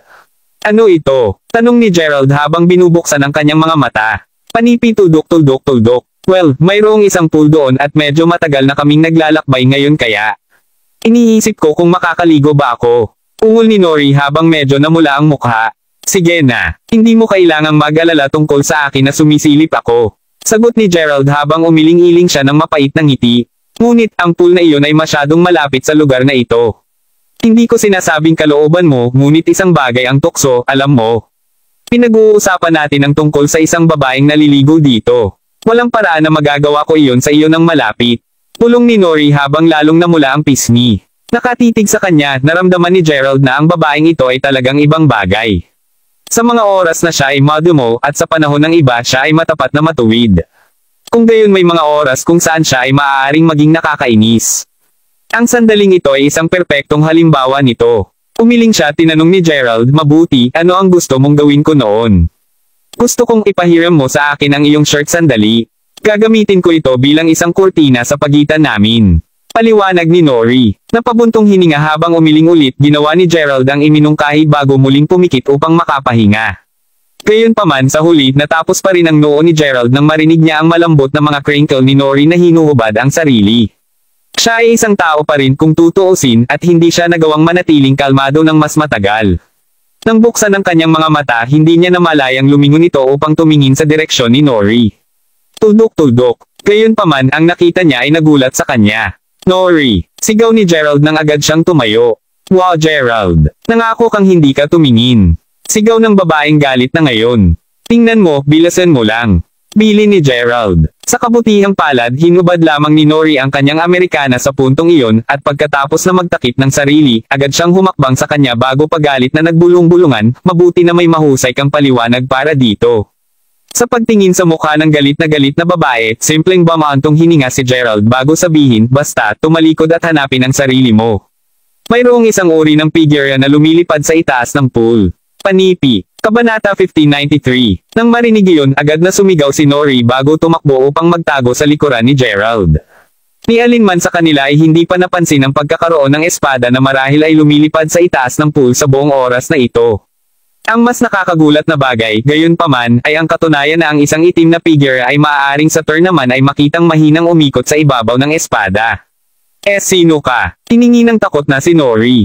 Tumaan ako sa jade-infused blade. Sumagot ang figure sa isang mahinang tono ng makina. Ikaw, paano ka magiging kasuklam-suklam na ito? Naghihintay ka ba upang makita ang aking hubad na katawan? Bamulong si Nori, masyadong nahihiya na sabihin ito ng malakas. Bago pa maganap ang karagdagang hindi pagkakaunawaan, ipapaalam ko sa iyo na bulag ako, miss. Napunta lamang ako mula nang masense ko ang aura ng aking master sa loob ng paligid, paliwanag ni jade-infused blade habang ang kanyang katawan ay dahan-daang tumitibay. Tuldok-tuldok. Sa sandaling siya ay humakbang palapit, nakita ni na Gerald at Nori na ang jade-infused blade ay talagang isang mahabang mandirigma na nagbibigay ng itim na nakasuot. Ang iyong Panginoon. Tuldok-tuldok tandang pananong panipi. Tanong nang nagulat na si Nori. Sa totoo lang, anuman ikaw ba talaga, master? Ito ay libu-libong taon mula nang huli kaming magkakilala. Sa wakas bumalik ka na. Sagot ni jade-infused blade sa medyo paos at nag-aalala na boses habang nakatingin kay Gerald. Nakasimangot ng bahagya, pinagsama ni Gerald ang dalawa bago tanungin, ito, master mo. Maaari mo bang tinutukoy si Limes? Ang Diyos ng labanan. Ako ay. Kaya ikaw talaga, master. Kahit na napakatagal nito, nakilala ko pa rin ang iyong boses halos agad-agad. Kumusta ka na? Sagot ni jade-infused blade habang nakaluhod siya kay Gerald. Ha? Bamulong ang gulat na si Nori na medyo nagkakaproblema sa pagrehistro ng lahat ng ito. May pakiramdam ako na pinagkamalan mo akong iba. Bagaman totoo na mayroon akong isang malalim na relasyon kay Limes, siya ang nagturo sa akin ng lahat ng mga kasanayang kasalukuyang alam ko, hindi ako si Limes mismo. Ang pangalan ko ay Gerald Crawford. Paliwanag ni Gerald. Ngunit ang iyong boses. At ang kahangahangang aura. Ito ay malapit sa magkapareho sa Limeses. Tiwala ako sa aking intuition dito. Gate ni jade-infused blade. Natatakot ako na si Limes ay lumipas na sa libu-libong taon na ang nakakaraan. Kung nais mo pa rin ang patunay niyan, kasama ko ang kanyang bangkay ngayon. Anuman, babalik ako sa Jailetre minsan sa hinaharap upang magtanong tungkol sa lokasyon ni Zyla. Kapag nahanap ko na siya, sa wakas ay maililibing ko na ang bangkay ni Limes sa kanyang tinubuang bayan. Makakapagpahinga na rin siya sa kapayapaan. Sumagot si Gerald na totoong hindi inaasahan na mabangga ang mga dating nasasakupang Limes. Alinmang paraan nang marinig ang paliwanag ni Gerald, agad na nakaramdam ng matinding sakit sa kanyang puso ang jade-infused blade. Ang mga mula sa Sun League ay dapat na responsable sa pagpatay sa aking Panginoon. Siya ay tinambang nila sa malaking labanan sa taong iyon. Ungol ni jade-infused blade habang nakakakuyom ang mga kamao nito habang nakakagat ang ngipin. Ang Sun League. Tanong ni Gerald. Ito ang kauna-unahang narinig ni Gerald na nabanggit ang pangalang mula pa nang dumating siya rito. Habang alam na ni Gerald na ang Sun League ay responsable para sa ilang mga insidente sa mundo, hindi niya maiisip na ang Sun League ang umambas kay Zyla at Limes noon. Hindi nakakagulat na patuloy na sinabi sa kanya ni Zyla na hindi pa oras upang malaman ang tungkol sa Sun League nang una niyang tanungin siya tungkol dito. Naiintindihan niya ngayon kung bakit ganun din ang reaksyon ni Finlay tulad din ng ginawa ni Zyla. Sa kabila ng napakalawak na lakas ni Limes natapos pa rin siyang mapatay ng Sun League. Sa pag-iisip na iyon, walang paraan na minindagan pa si Gerald ng pagkakataon laban sa kanila. Panipi tuldok. Sa palagay ko nakuha ko na ito. Sinabi ni Jade-Infused Blade na mukhang napaliwanagan sa labas ng asol. Kabanata 1594. Humanap ka ng paraan. Tanong ni Gerald. Sa katunayan, mula sa kung ano ang nagawa kong tipunin, lilito na ikaw ang ikasyam na muling pagkakatawang tao ng aking Panginoon. Kung wala kang pakialam, maaari mo bang sabihin sa akin kung magkamukha ka sa aking Panginoon? Nagtanong kay Jade-Infused Blade sa halip na balisa. Kahit na aktibo na tinanggihan ni Gerald na siya ang reincarnated form ni Limes sa buong oras na ito, naramdaman niya ang pangangailangan na sagutin ng matapat sa oras na ito. With that, Gerald then nod, tama yan. Kamukhang kamukha ko siya. Kung gayon ayusin na. Tunay na ikaw ang ikasyam na muling pagkakatawang tao ng aking Panginoon. Gayunpaman talagang napakatagal mula nang huli ko siyang makilala. Sa pag-iisip, nagulo ang ulo ni Jayletre nang huli kong makilala ang Master. Tuldok. Noong panahong iyon, ang tatlong pangunahing mga Sun Gods ng Sun League ay nakikipagtulungan upang makitungo sa Master. Habang silang tatlo ay nag-iisa ay hindi masyadong problema sa kanya, nagsimula ng magulo ang mga bagay nang pumasok ang mga Young Vigors.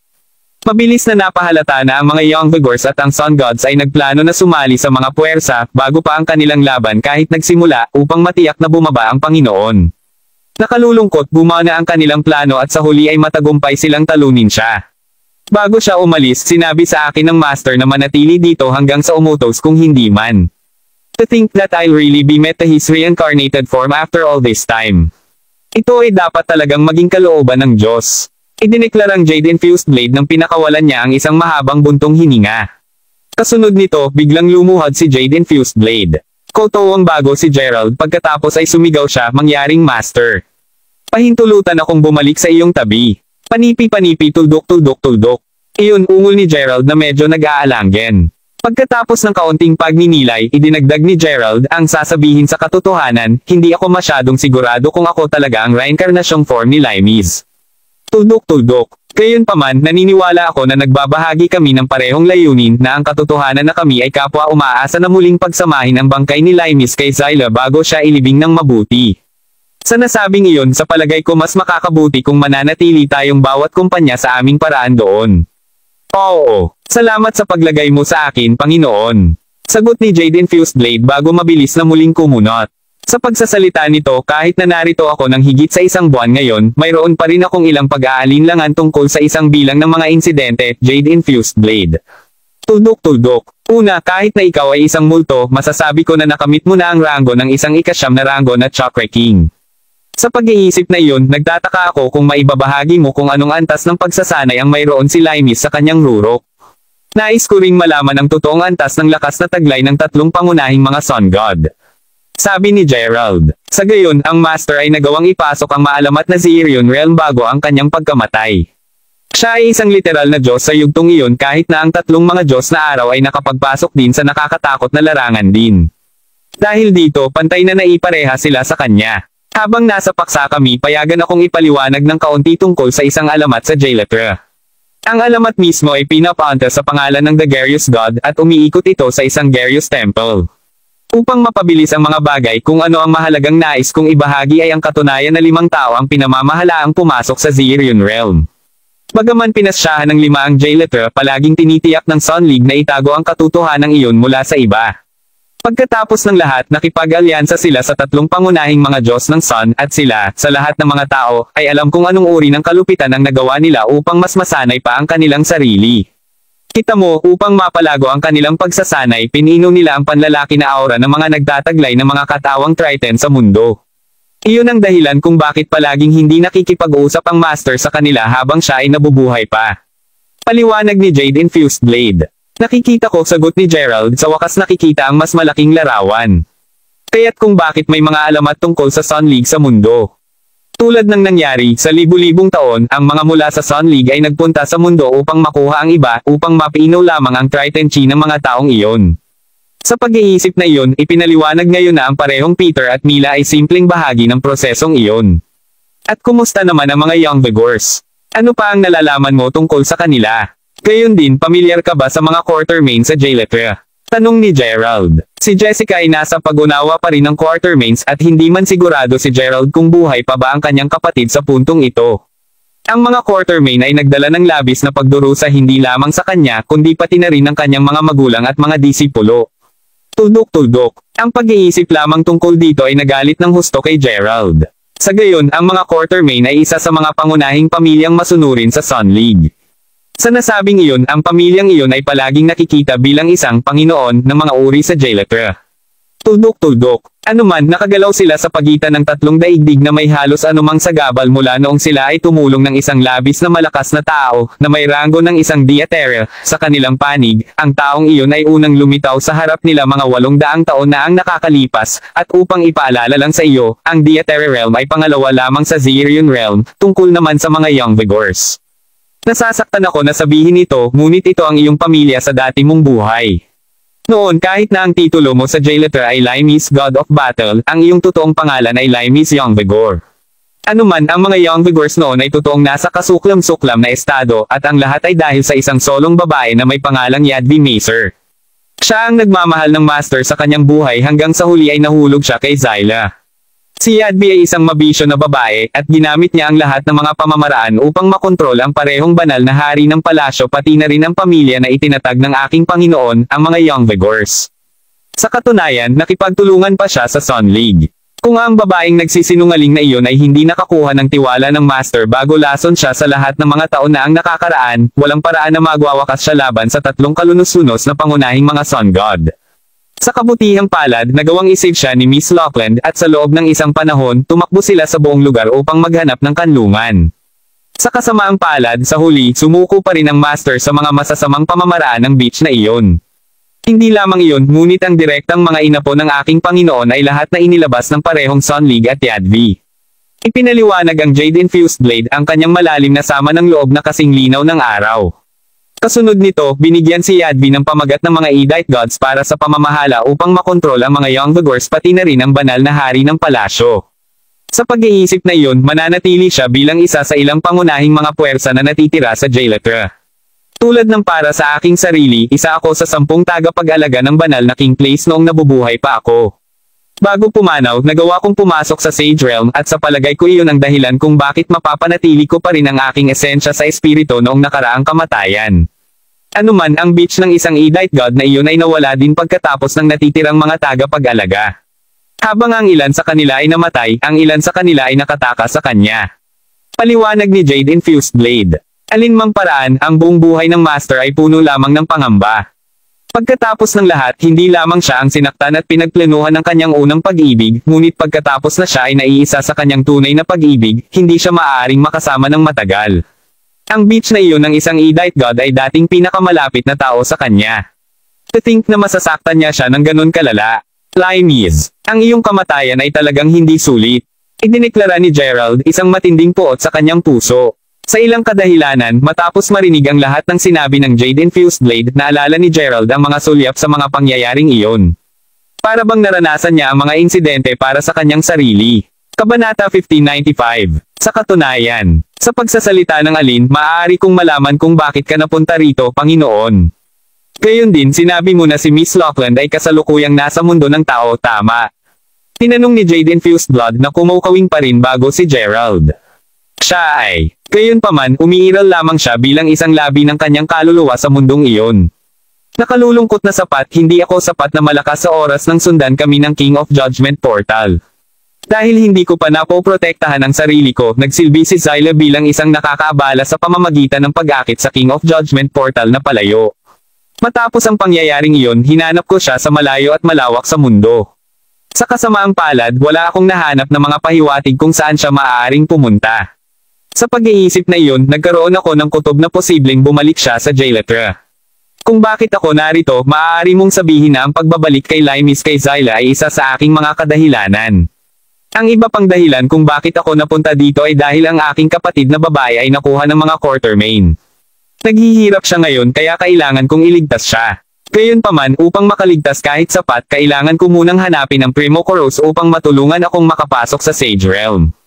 Kasunod nito, bamaantong hininga si Gerald bago idinagdag, sa kasamaang palad, tumigil ako sa pag-unlad mula nang pumasok ako sa ikawalong ranggo sa Rune Realm. Gaano man ako kahirap subukan, simpleng hindi ako makakapasok sa pangsyam na lupain. Kung hindi ko man malampasan iyan, walang silbi kahit na mapulot kung hanapin ang Primo Koros. Ang Sage Realm ay dapat na daan-daang beses na mas mahirap para sa akin na labagin.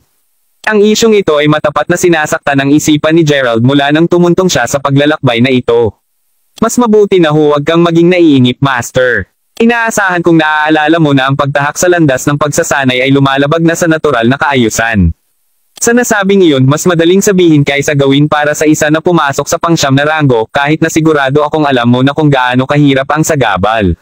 Upang linawin, ang ilang mga tao ay masigasig na nagsanay sa loob ng 100 taon bago sa wakas ay namamahala na pumasok sa kaharian na iyon. Sa nasabing iyon, pinakamahusay na kalmayan mo ang iyong sarili upang makapagsanay ka ng may higit na konsentrasyon. Paliwanag ni Jade-Infused Blade. Nang marinig iyon, simpleng tumango si Gerald. Naintindihan niya kung saan nagmula ang Jade-Infused Blade. Gayunpaman, kahit na makapaghintay siya ng 100 taon, hindi rin masasabi ang pareho para sa kanyang kapatid na babae. Impyerno, makakapasok pa ba siya sa Sage Realm sa loob ng 1 siglo? Ang pag-iisip nito ay lalo lamang nagparamdam ng pagkabalisa kay Gerald. Speaking of which, nagkataon lang na malaman ko kung saan hahanapin ang Primo Koros, Master. Alam kong pangunahing sangkap ito para makapasok ka sa Sage Realm, kaya payagan akong akayin ka doon. Gayon din, mayroong 10,000 taong gulang na pond sa lambak na ito. Habang ang tubig nito ay nagyayelong malamig, ito rin ay isang banal na lugar upang sanayin ang sarili. Dahil papunta pa rin kami, bakit hindi subukan ang pagsasanay doon? Ang Herculean Primordial Spirit sa loob ng iyong katawan ay isang malaking kapalaran sa pagitan ng langit at lupa. Kung pinamamahalaan mo itong ganap na paganahin, ang paglabag sa Sage Realm ay tiyak na darating kaagad pagkatapos. Idinagdag ang Jade-Infused Blade. Napakahusay. Magkagulo ako sa iyo, Jade-Infused Blade. Sagot ni Gerald na matapat na nasisiyahan na marinig iyon. Sa pamamagitan nito, pinalakpak niya ang kanyang mga kamay upang ipakita ang kanyang pasasalamat. Mga 1 buwan pa ang lumipas sa bakana ng Underworld Valley nang marinig ang isa sa mga sakop ng pamilya Makowski na nagsasabing siya ay isang lingkod lamang, Panginoon. Napaligiran na namin ang pasukan ng Underworld Valley kaya't sa wakas na siya ay lumabas, siguraduhin naming ihak siya sa mga piraso. Sa nasabing iyon, hindi mo na kailangang manatili dito sa amin sa paghihintay sa kanya. Siguradong ibabalik namin sa iyo ang kanyang bangkay. Tulad ng sinabi ng nasasakupan, si Yusuf ay naghihintay kasama ang kanyang mga tauhan sa bakana ng Underground Valley sa buong panahong ito. Kahit na 1 buong buwan na ang lumipas, ang sama ng loob ni Yusuf ay hindi pa pa kahit kaunti.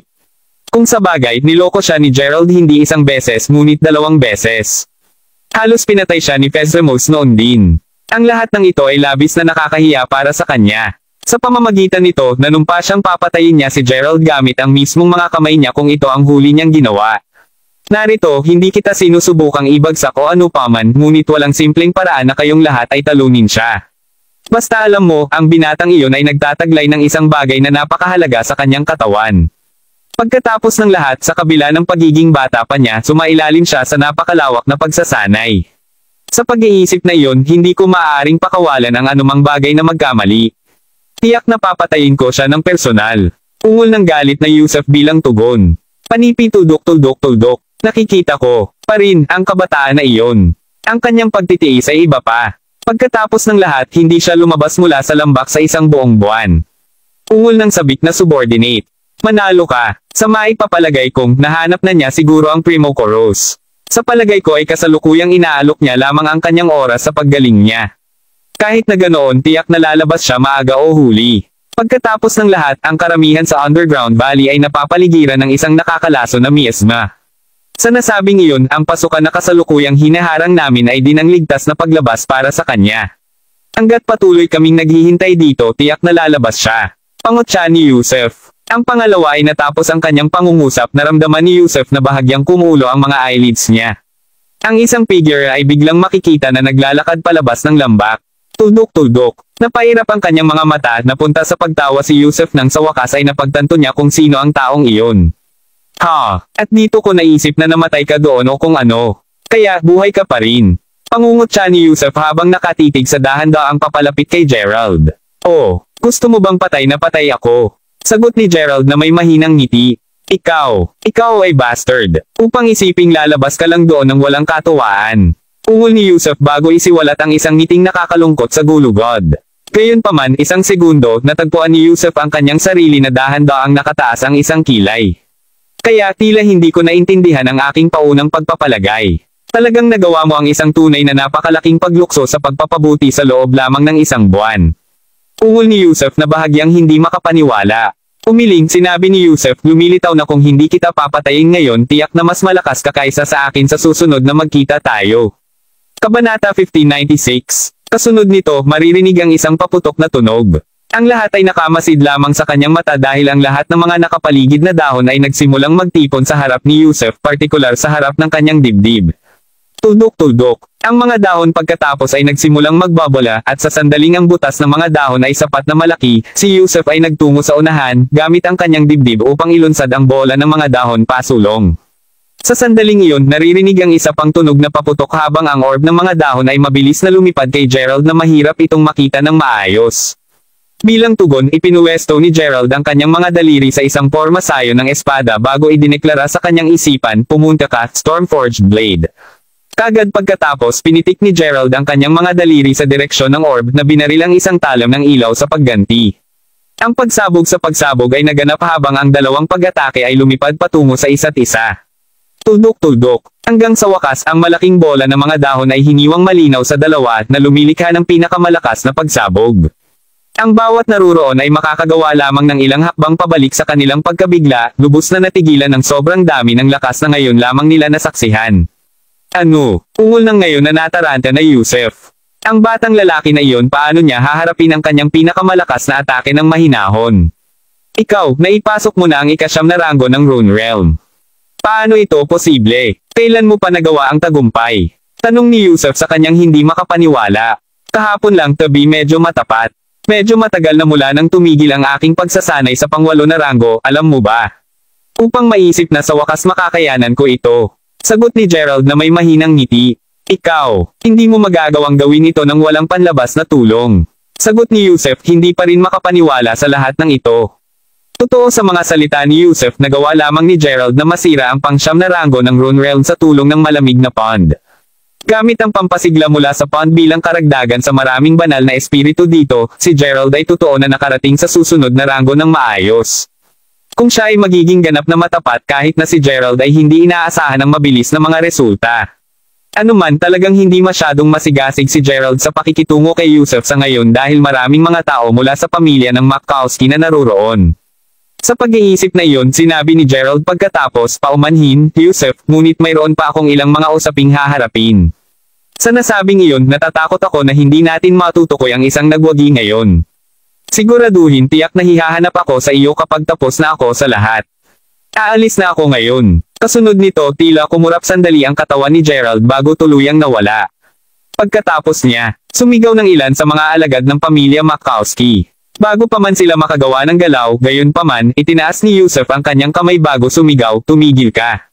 Huwag mo na siyang ituloy pa. Ngunit bakit, Panginoon? Hindi mo ba sinabi na hindi natin hahayaang manatiling buhay? Tinanong ng ilan sa kanyang mga tauhan.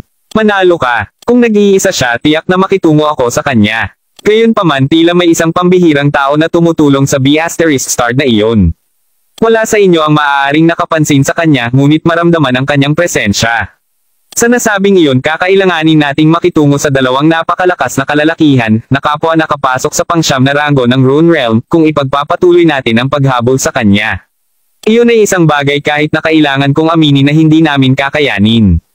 Nagbulang-bulungan kay Yusuf sa isang galit na tono habang dinaikit niya ng mahigpit ang kanyang mga kamao. Samantala, ang snap ng litigo ay maaaring marinig sa loob ng mansyon ng pamilya Quartermain na matatagpuan sa Barrio City ng Jailetra. Bilisan mo na. Kung hindi mo natapos ang iniutos sa iyo na gawin sa oras, hindi ako magiging maawain. Sigaw ng isang bigot na lalaking nasa edad na. Lumilitaw na maging isang kasambahay ng mga uri, ang lalaki ay pinalo ang babae bago sa kanya dahil siya ay medyo masyadong mabagal upang maghugas ng ilang mga gulay. Anuman kahit galit na galit ang babae, hindi siya naglakas loob na sabihin kahit isang salita. Siyempre, siya ay walang iba kundi ang nakatatandang kapatid na babae ni Gerald, si Jessica. Kabanata 1597. Matapos makuha ang mga quartermain sa Jailetra, si Jessica ay labis na nagdusa bawat solong araw. Sa kabila ng patuloy na pananakit, gayunpaman, mananatili siyang malakas. Naniniwala siya na tiyak na darating si Gerald balang araw upang iligtas siya mula sa lugar na ito. Sa pag-iisip na iyon, alam niya na kailangan niyang mabuhay ng sapat para sa kanya upang gawin ito. Hindi niya namalayan, ang araw na iyon ay darating ng mas maaga kaysa sa inaasahan.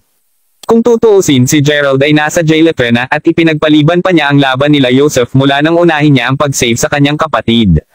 Alinmang paraan, ngayon na siya ay nakapasok sa ikasyam na ranggo ng Rune Realm, si Gerald ay medyo papasok na sa Sage Realm. Dahil dito, alam niyang hindi na niya kailangang matakot pa sa pakikitungo sa Quartermains. Maaari na niya ngayong may save ang kanyang kapatid na babae.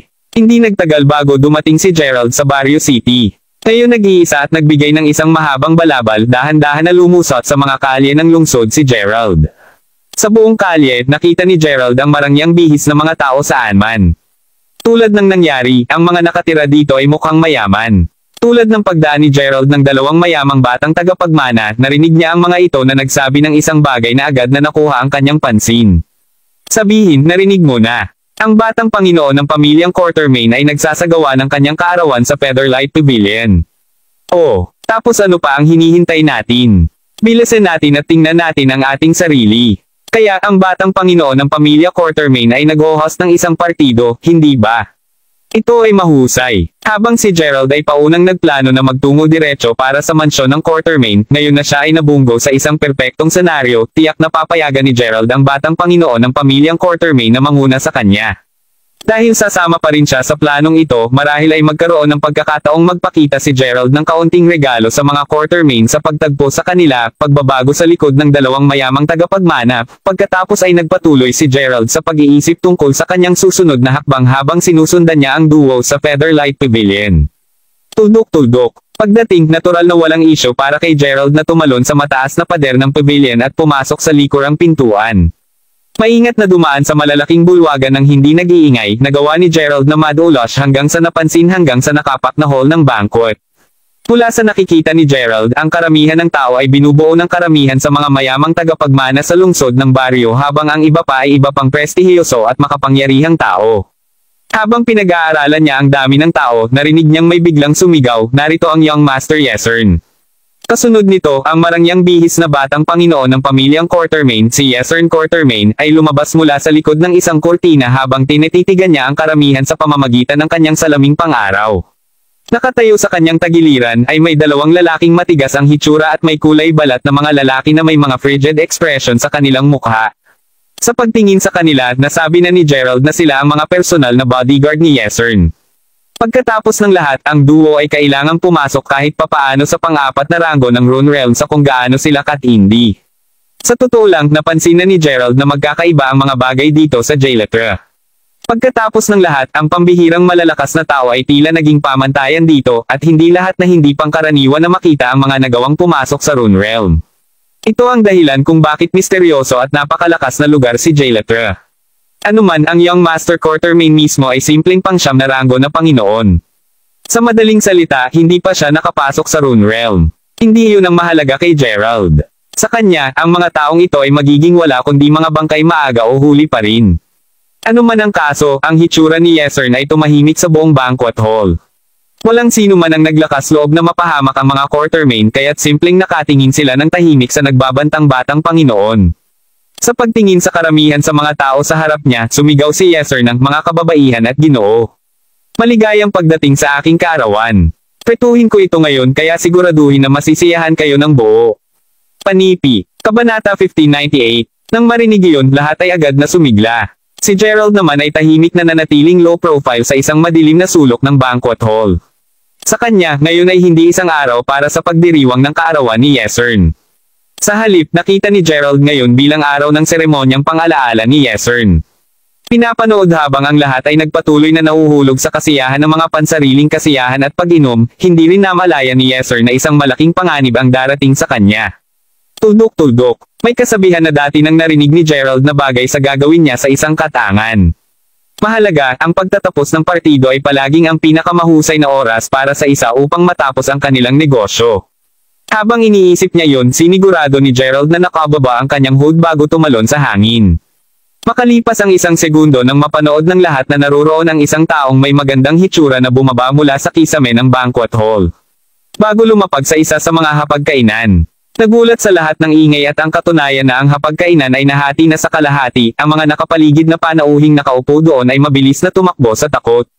Dahil sa biglaang karamdaman, mabilis na naglaho ang una na masayang kapaligiran at agad na napalitan ng mga damdamin ng pagiging makinis at pangamba. Sa isang paraan, maaaring maunawaan ng lahat na ang isang labanan ay nalalapit na. Sino ka? At paano mo pananghahampas ang aking kaarawan? Sadya mo bang sinusubukan na patayin ang kamatayan? Sigaw ng bagong galit na si Yesern habang nakatingin siya kay Gerald na may pamamaslang. Nang marinig iyon, agad na tumawa si Gerald sa isang medyo mapanghamak sa harap bago dahan-daang itinaas ang kanyang talukbong at isiwalat kung paano siya tumingin. Ang kulit mo, young Master Quatermain. Nakikita ko kung gaano ka nasisiyahan sa pagiging nangunguna. Kinutya ni Gerald. Muli, sino ka? Ungol ni Yesern habang patuloy sa pagtitig kay Gerald. Ang pangalan ko ay Gerald Crawford. Idineklara ni Gerald nang walang kahit kaunting pag-aatubili sa kanyang tono. Nang marinig iyon, nakita ni Yesern ang kanyang sarili na agad na nagulat at nagulat. Gayunpaman, ang kanyang ekspresyon ay mabilis na naging isa ng paghamak. Ang isipin na ang nauna sa kanya ngayon ay si Gerald, ang ligaw na taong kumidnap sa kanyang nakababatang kapatid na si Mila. Manalo ka, at narito iniisip ko kung sino ito. Ikaw ang lalaking ligaw na iyon na umagaw sa aking nakababatang kapatid, hindi ba? Upang isipin na talagang naglakas loob kang pumunta sa jailatre ng mag-isa. Dapat talaga may pagnanasa ka sa kamatayan. Pangutya ni Yesern. Natatawang sagot, simpleng sagot ni Gerald, salamat sa pagturo ng halata, young Master Quatermain. Anuman ang katotohanang nandito lamang ako ay dapat magpinta ng isang malinaw na larawan na madali kong makitungo sa iyo nang hindi ko na kailangan ng tulong mula sa iba. Ngayon kung gayon, makinig ng mabuti. Binibigyan kita ng pagkakataon na mag-uutos sa iyong mga kalalakihan na pakawalan ang aking ate at dalhin siya sa akin. Kung gagawin mo ito, gagawin ko pa ring may kapansanan ka, ngunit ang iyong buhay ay may iligtas. Kung magpapasya kang hindi sumunod, gayon paman, tuturuan kita at ang natitirang pamilya mo ng isang dagwang aral. Sa kabila ng katotohanang natawa si Gerald sa mga sinabi ni Yesern, sa halip na piliing magalit, maramdaman ng lahat kung gaano pinapatay ang bawat salita. Mula sa kung gaano kabilas ang ekspresyon ni Gerald, alam nila na ang kanyang panukala ay hindi rin isang walang laman na banta. Hindi lamang nasira ng mga Quatermain ang mga mata at dila ng kanyang kapatid, ngunit nasira din nila ang mga binti ng kanyang magulang. Tulad ng kung hindi pa ito sapat, dinakip nila ang kanyang nakatatandang kapatid na babae. Ang lahat ng ito ay nagsilang ng uri ng sama ng loob na hindi madaling matanggal. Sa mga mata ni Gerald, ang Quatermains ay kailangang mapuksa kahit anuman. Ito ang pagmamaneho na magkaroon ng kanyang paghihiganti na nagdala sa kanya sa jailatre sa una. Ang yabang mo, bastard. Kaya hindi ka naman natatakot sa mga Quatermain, hindi ba? Para malaman mo, ang pagpatay sa iyo ay magiging kasing dali ng pagpatay sa manok. Umungalang nagalit na si Yesern. Nakasimangot sa bahagyang paghamak, pagkatapos ay hingi siya ni Gerald, isang manok na sinasabi mo. Pagaling. Tingnan natin kung sino ang napupunta sa chopping board. Ang pangalawa sa kanyang sentensya ay natapos, agad na pinakawalan ni Gerald ang kanyang napakalawak na layunin ng pagpatay at lahat ng mahahalagang chi na pinipigilan niya sa buong panahong ito. At tulad nito, ang galit ni Yesern ay naging matinding takot. Ang pagtingin kay Gerald ngayon ay napaka-pressure kaya nahirapan si Yesern na huminga pa. Gayunpaman, ang pinakapangit ay dumating pa. Dahil sa tindi ng mahahalagang chi ni Gerald, marami sa mga tao sa paligid niya ay agad na nasalanta ng mga pagkagambala sa kanilang mga sistema ng sirkulasyon ng dugo. Bilang isang resulta, ang mga masyadong malapit sa kanya ay agad na namatay sa lugar.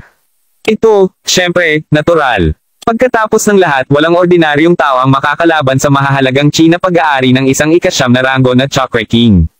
Napalunok ang kanyang kakulangan sa ginhawa pagkatapos ay lumingon si Yesern sa kanyang dalawang bodyguard bago mag-order, ano ka bang nakatayo pa rin kayong dalawa doon? Pumayo ka sa kanya. Narinig iyon, ang parehong mga gwardya ay agad na nagsimulang tumakbo papunta kay Gerald na may napakabilis na bilis. Kabanata 1599. Nang makita iyon, itinulak lamang ni Gerald ang kanyang mga palad pasulong, agad na pinapadala ang dalawang gwardya na lumilipad paatras mula sa isang pasabog ng malakas na mahahalagang chi. Nang mapunta ang dalawang katawan, napagtanto ni Yesern na pareho silang namatay doon at pagkatapos. Isang solong suntok. Iyon lang ang kinuha kay Gerald upang patayin ang pareho niyang pinakamalakas na bantay. Tudok-tudok tandang padamdam. Ngayon ay lubos na may kamalayan na siya ay tunay na walang kapangyarihan laban kay Gerald. Ang kinilabutan na si Yesern ay natalo habang siya ay dahan-daang umatras habang nagbabanta, "Stay back. Kung manggahas kang itapat sa akin kahit isang daliri, hindi na iisipin ng aking pamilya na matipid ka."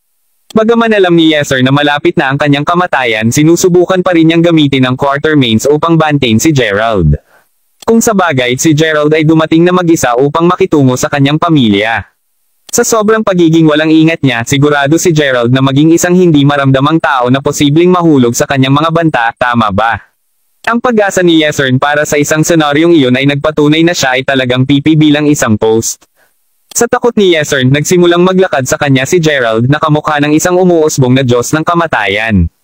Tuldok-tuldok. Nang malapit na maabot ni Gerald si Yesern, gayunpaman, agad niyang naramdaman ang isang napakalaking aura ng pagpatay mula sa likuran niya habang ang isang galit na boses ay umuungal, "Young Master." Paglingon, si Gerald ay sinalubong ng paningin ng isang nasa katanghaliang lalaki na naglalagay ng damit na itim na martial arts na diretso ang pag-atake para sa kanya. Gayunpaman, si Gerald ay bahagya kahit na flinched. Sa halip, simpleng ikiling niya ang kanyang katawan, matagumpay na naiwasan ang atake ng lalaking iyon ng madali. "Oh, thunderclap punch ba yan?" Casual na tinanong ni Gerald matapos na mapagmasdan ang pag-atake ng nasa katanghaliang lalaki na iyon. Ang thunderclap punch ay isang patuloy na nagbabago ng pag-atake na din ang pinakamakapangyarihang taktika sa Church of the Holy Star. Sa nasabing iyon, matapat na hindi inaasahan ni Gerald na ang tao ngayon bago siya ay maaaring gumanap ng isang napakalakas na atake. Manalo ka, kaya't kahit na i-bastard tulad ng pagkilala mo sa thunderclap punch. Hindi alintana paano ka manggahas na igalang ang Young Master Quatermain na ganyan. Dahil sa iyong mga aksyon, huwag mo akong sisihin sa aking pagtalo sa iyo. Pumuso sa lalaking nasa katanghaliang lalaki habang pinipikit ang malamig at nakamamatay na mga mata. Pakiramdam na dumating ang kanyang bayani pagkatapos ay nag-utos si Yesern G. Saigen. Patayin siya. Siya si Gerald. Ang nasa katanghaliang lalaki ay nagpunta kay Miguel Saigen at siya ang tagapag-alaga ng pamilyang Quatermain. Sa lakas ng isang ika-6 na ranggo na Chakra King, nagmula siya sa Church of the Holy Star na ipinaliwanag kung bakit niya nagawang gawin ang Thunderclap Punch. Ano man siya ay itinuturing na isa sa pinakamagaling sa loob ng pamilyang Quatermain. Alinmang paraan nang marinig ang mga salita ni Yesern, agad na nabigla si Miguel habang sumisigaw, "Ano? Kaya ikaw si Gerald? Gaano ka katapangan na lumapit sa Jailetre ng mag-isa? Talagang nangangati ka upang sumali sa iyong mga ninuno." Talagang hindi inaasahan ni Miguel na ang kaaway ng Quatermain ay magpapakita lamang sa harap nila tulad nito. Pumuso bilang sagot habang tinitingnan ang nasa katanghaliang lalaki na nanlilisik ang tingin sa kanya pagkatapos ay sumagot si Gerald, "Ano ang dapat kong matakot sa akin? Para malaman mo, ang isa sa aking mga hangarin na makarating dito ay upang lipulin ang mga Quatermain." Sa kung gaano katindi ang tinig ni Gerald, kitang-kita na hindi naman siya natatakot kay Miguel. Kung tutuusin, si Miguel ay walang iba kundi isang ika-6 na ranggo na Chakra King. Wala siya kay Gerald. Puksay ng pamilyang Quatermain na sinasabi mo. "Makalusot ka muna sa akin." Ungol ni Miguel habang nakakuyong ng mahigpit ang mga kamao na agad na umbok ang mga ugat sa kanyang mga braso. Kasunod nito, mabilis na sumugod sa harapan si Miguel na para bang naiwan ang kanyang anino. Pagangat ng kanyang kamay pagkatapos ay ikinalat ni Miguel ang kanyang mga daliri, nakapagpapaalala sa isang paggalaw ng kloang habang sumisigaw siya, "Rising Dragon." Nakatitig sa papasok na nasa katanghaliang lalaki na ang pag-atake ang gumawa sa kanya na para bang isang dragon na sumabog mula sa dagat, pasimpleng sumigaw si Gerald sa isang may galaw na tono, "Thrusting Dragon." Kabanata 1600. Kasunod nito, ang mga kamay ni Gerald ay naging kasing talas ng mga kokodin. Bago pa man mapunta si Miguel sa kanyang atake, madaling hawakan ni Gerald sa leeg ang nasa katanghaliang lalaki bago buhatin at itapon sa tagiliran. Tugo na ang leeg niya, dahan-daang lumuhad ang marahas na si Miguel, na hirap bago nagbulong-bulungan, "Ikaw, upang isipin mong, alam mo kung paano gamitin ang thunderclap." Sa dugo ni Miguel na medyo literal na bumubulusok sa kanyang bibig ngayon, ang naghihingalo na lalaki ay hindi man lang nakompleto ang kanyang pangungusap. Gayunpaman, alam niya para sa isang katotohanan na ginamit ni Gerald ang pag-atake na iyon kasama ang Thrusting Dragon. Sa sinabi na talagang hindi inaasahan ni Miguel na Gerald na talagang gamitin ang kasanayan na ipinagmamalaki niya sa mastering na wakasan ang kanyang buhay. Tuldok-tuldok. Alam na hindi niya magagawang tabyusan ang kanyang sarili sa kahihiyang ito, tuluyang sumuko si Miguel, dumapa sa kanyang sariling pool ng dugo, patay, matapos masaksihan ang lahat ng iyon, si Yesern ay takot na takot ngayon na halos siya ay tila nasa isang ulirat. Dahan daw ang squatting upang panatilihing balanse ang kanyang ligaw na nanginginig na katawan. Natagpuan ni Yesern ang kanyang sarili na nag-iisip, hindi rin si Miguel, isang pang-anim na ranggo na chakra king at isang tagapag-alaga ng pamilyang Quartermain ang nakitungo kay Gerald. Tudok-tudok tandang padamdam. Sa pag-iisip na iyon, sino pa ang darating na iligtas ako? Ngayon na hinarap na si Miguel, lumingon si Gerald kay Yesern bago siya bagyain, ngayon kung gayon. Sino pa ang makakaligtas sa iyo, young Master Quartermain? Mangyaring G. Crawford. Patawarin mo ako. Inaamin kong nagkamali ako at hindi kita dapat nasaktan. Sa nasabing iyon, mangyaring maging mas malaking tao at ilibre mo ako. Tiyak na uuwi ako ngayon upang ibalik sa iyo ang iyong nakatatandang kapatid. Nagmakaawa kay Yesern, alam na wala nang ibang paraan para sa kanya. Kahit na gumapang si Yesern patungo sa mga paa ni Gerald habang nagmamakaawa sa paumanhin, totoo nga niyang iniisip ang tungkol sa kanyang plano sa pagtakas. Sa huli, naniniwala si Yesern na hanggat maaari siyang muling makasama ang kanyang pamilya, tiyak na makakakuha siya ng ilang tao na makitungo kay Gerald. Siyempre, nabasa ni Gerald ang mga iniisip ni Yesern tulad ng isang bukas na libro. Joke ka, alam mo yun. Hindi mo ba napagtanto na nasa grasps ka na? Napaisip si Gerald sa sarili. Walang paraan sa impyerno na papayagan ni Gerald na umalis si Yesern. Pagkatapos ng lahat, gagamitin niya siya upang pilitin ang Quartermains na ibalik sa kanya si Jessica. Sa pag-iisip na iyon, simpleng sinampal ni Gerald ng mahigpit ang mukha ni Yesern ni hindi man lang nakakaistorbo tungkol sa anumang sinabi ng batang master. Pansamantalang tumungo sa tagiliran, dahan-dahang lumuhad muli si Yesern tuhod na ang bibig at nawawala ang maraming ngipin. Sa halip na isang batang Panginoon, si Yesern ay wala na ngayong higit sa isang target ng pangutya. Anuman, lahat ng natitirang mga kalahok ng birthday party na buhay pa rin ay tumakas na sa Featherlight Pavilion sa puntong ito, at marami sa koponan ng pamamahala ng pavilion ay masyadong natakot na hindi na makagawa ng isang paglipat. Gayunpaman, mayroong ilang mga makatwirang tao na agad na sumugod sa Quartermains upang iulat ang insidente sa kanila. Pagkatapos ng lahat, ang Young Master Quartermain na nabugbog ay isang pangunahing isyu na tiyak na magiging sanhi ng isang malaking kaguluhan sa kabuuan ng Barrio City. Naturally, buong inaasahan ni Gerald iyon. Sa pamamagitan nito, tinapakan lamang niya ang mukha ni Yesern, naglapat ng kaunting presyon habang binalaan niya, ngayon kung gayon, hihintayin ko ang pagdating ng iyong pamilya. Inaasahan kong kasama ko ang aking kapatid sa sandaling dumating sila. Kung hindi man, ang iyong pamilya ay sasalubong sa paningin ng iyong sariwang bangkay. Nang marinig iyon, agad na nagsimulang manalangin si Yesern na isama ng kanyang pamilya si Jessica. Kung hindi nila ginawa, alam niya sa katotohanan papatayin siya ni Gerald nang walang pag-iisip. Makalipas ang 10 minuto makalipas nang marinig ang isang kaguluhan sa labas ng Featherlight Pavilion. Ito ay lubos na halata kay Gerald na gumagawa ng lahat ng mga rakas na iyon. Makalipas ang ilang segundo, ang Panginoon mismo ng pamilyang Quartermain, si Henrik Quartermain, ay nagmamadaling dumaan sa mga pintuan ng pavilion, kasama ang maraming iba pang mga Quartermain na sumusunod sa likuran niya. Dahil si Henrik ay nakapasok na sa Sage Realm, siya ay isang nakakatakot na malakas na tao. Ang katotohanan na ang kanyang anak na lalaki ay binugbog ng labis na takot ay nagsilbi lamang upang lalong madagdagan ang kanyang galit at pananakot sa aura. Habang siya ay una na nabigla nang malaman na si Gerald ay dumating sa jailete na naghahanap ng problema sa kanyang pamilya, matapos marinig ang ginawa ng kabataan sa kanyang anak, ang sorpresa na iyon ay mabilis na naging pagganyak na ihak si Gerald. Anuman nang makita ni Henrik ang kanyang anak, agad na umungol siya, Yesern. Itay, pakiusap iligtas mo ako, sigaw ni Yesern na tinatapakan pa. Nakikita kung paano ginagamot ang kanyang anak na lalaki, ang dugo ni Henrik ay agad na kumulo habang ang kanyang mga ugat ay naging kapansin-pansin at ang kanyang mahahalagang chi ay nagsimulang mag-apoy ng ligaw. Kung hindi dahil sa tinapakan ng ulo ng kanyang anak, gusto talaga ni Henrik na mag-atake lang at patayin si Gerald on the spot. Alam na mas mahusay kaysa sa gawin niyon, pagkatapos ay itinuro ni Henrik kay Gerald bago banta, mas gugustuhin mong pakawalan ang aking anak, kung hindi ay hinahati kita sa 1,000,000 piraso, Gerald. Oh, nasa posisyon ka ba talaga upang banta ako? Pagkutsa ni Gerald sa isang may galit na tono habang nakatingin kay Henrik. Maraming salamat mga kamaster sa walang sawang pagsusubaybay, isang like, share, and subscribe naman dyan mga kamaster. Abangan ang susunod pang mga kabanata.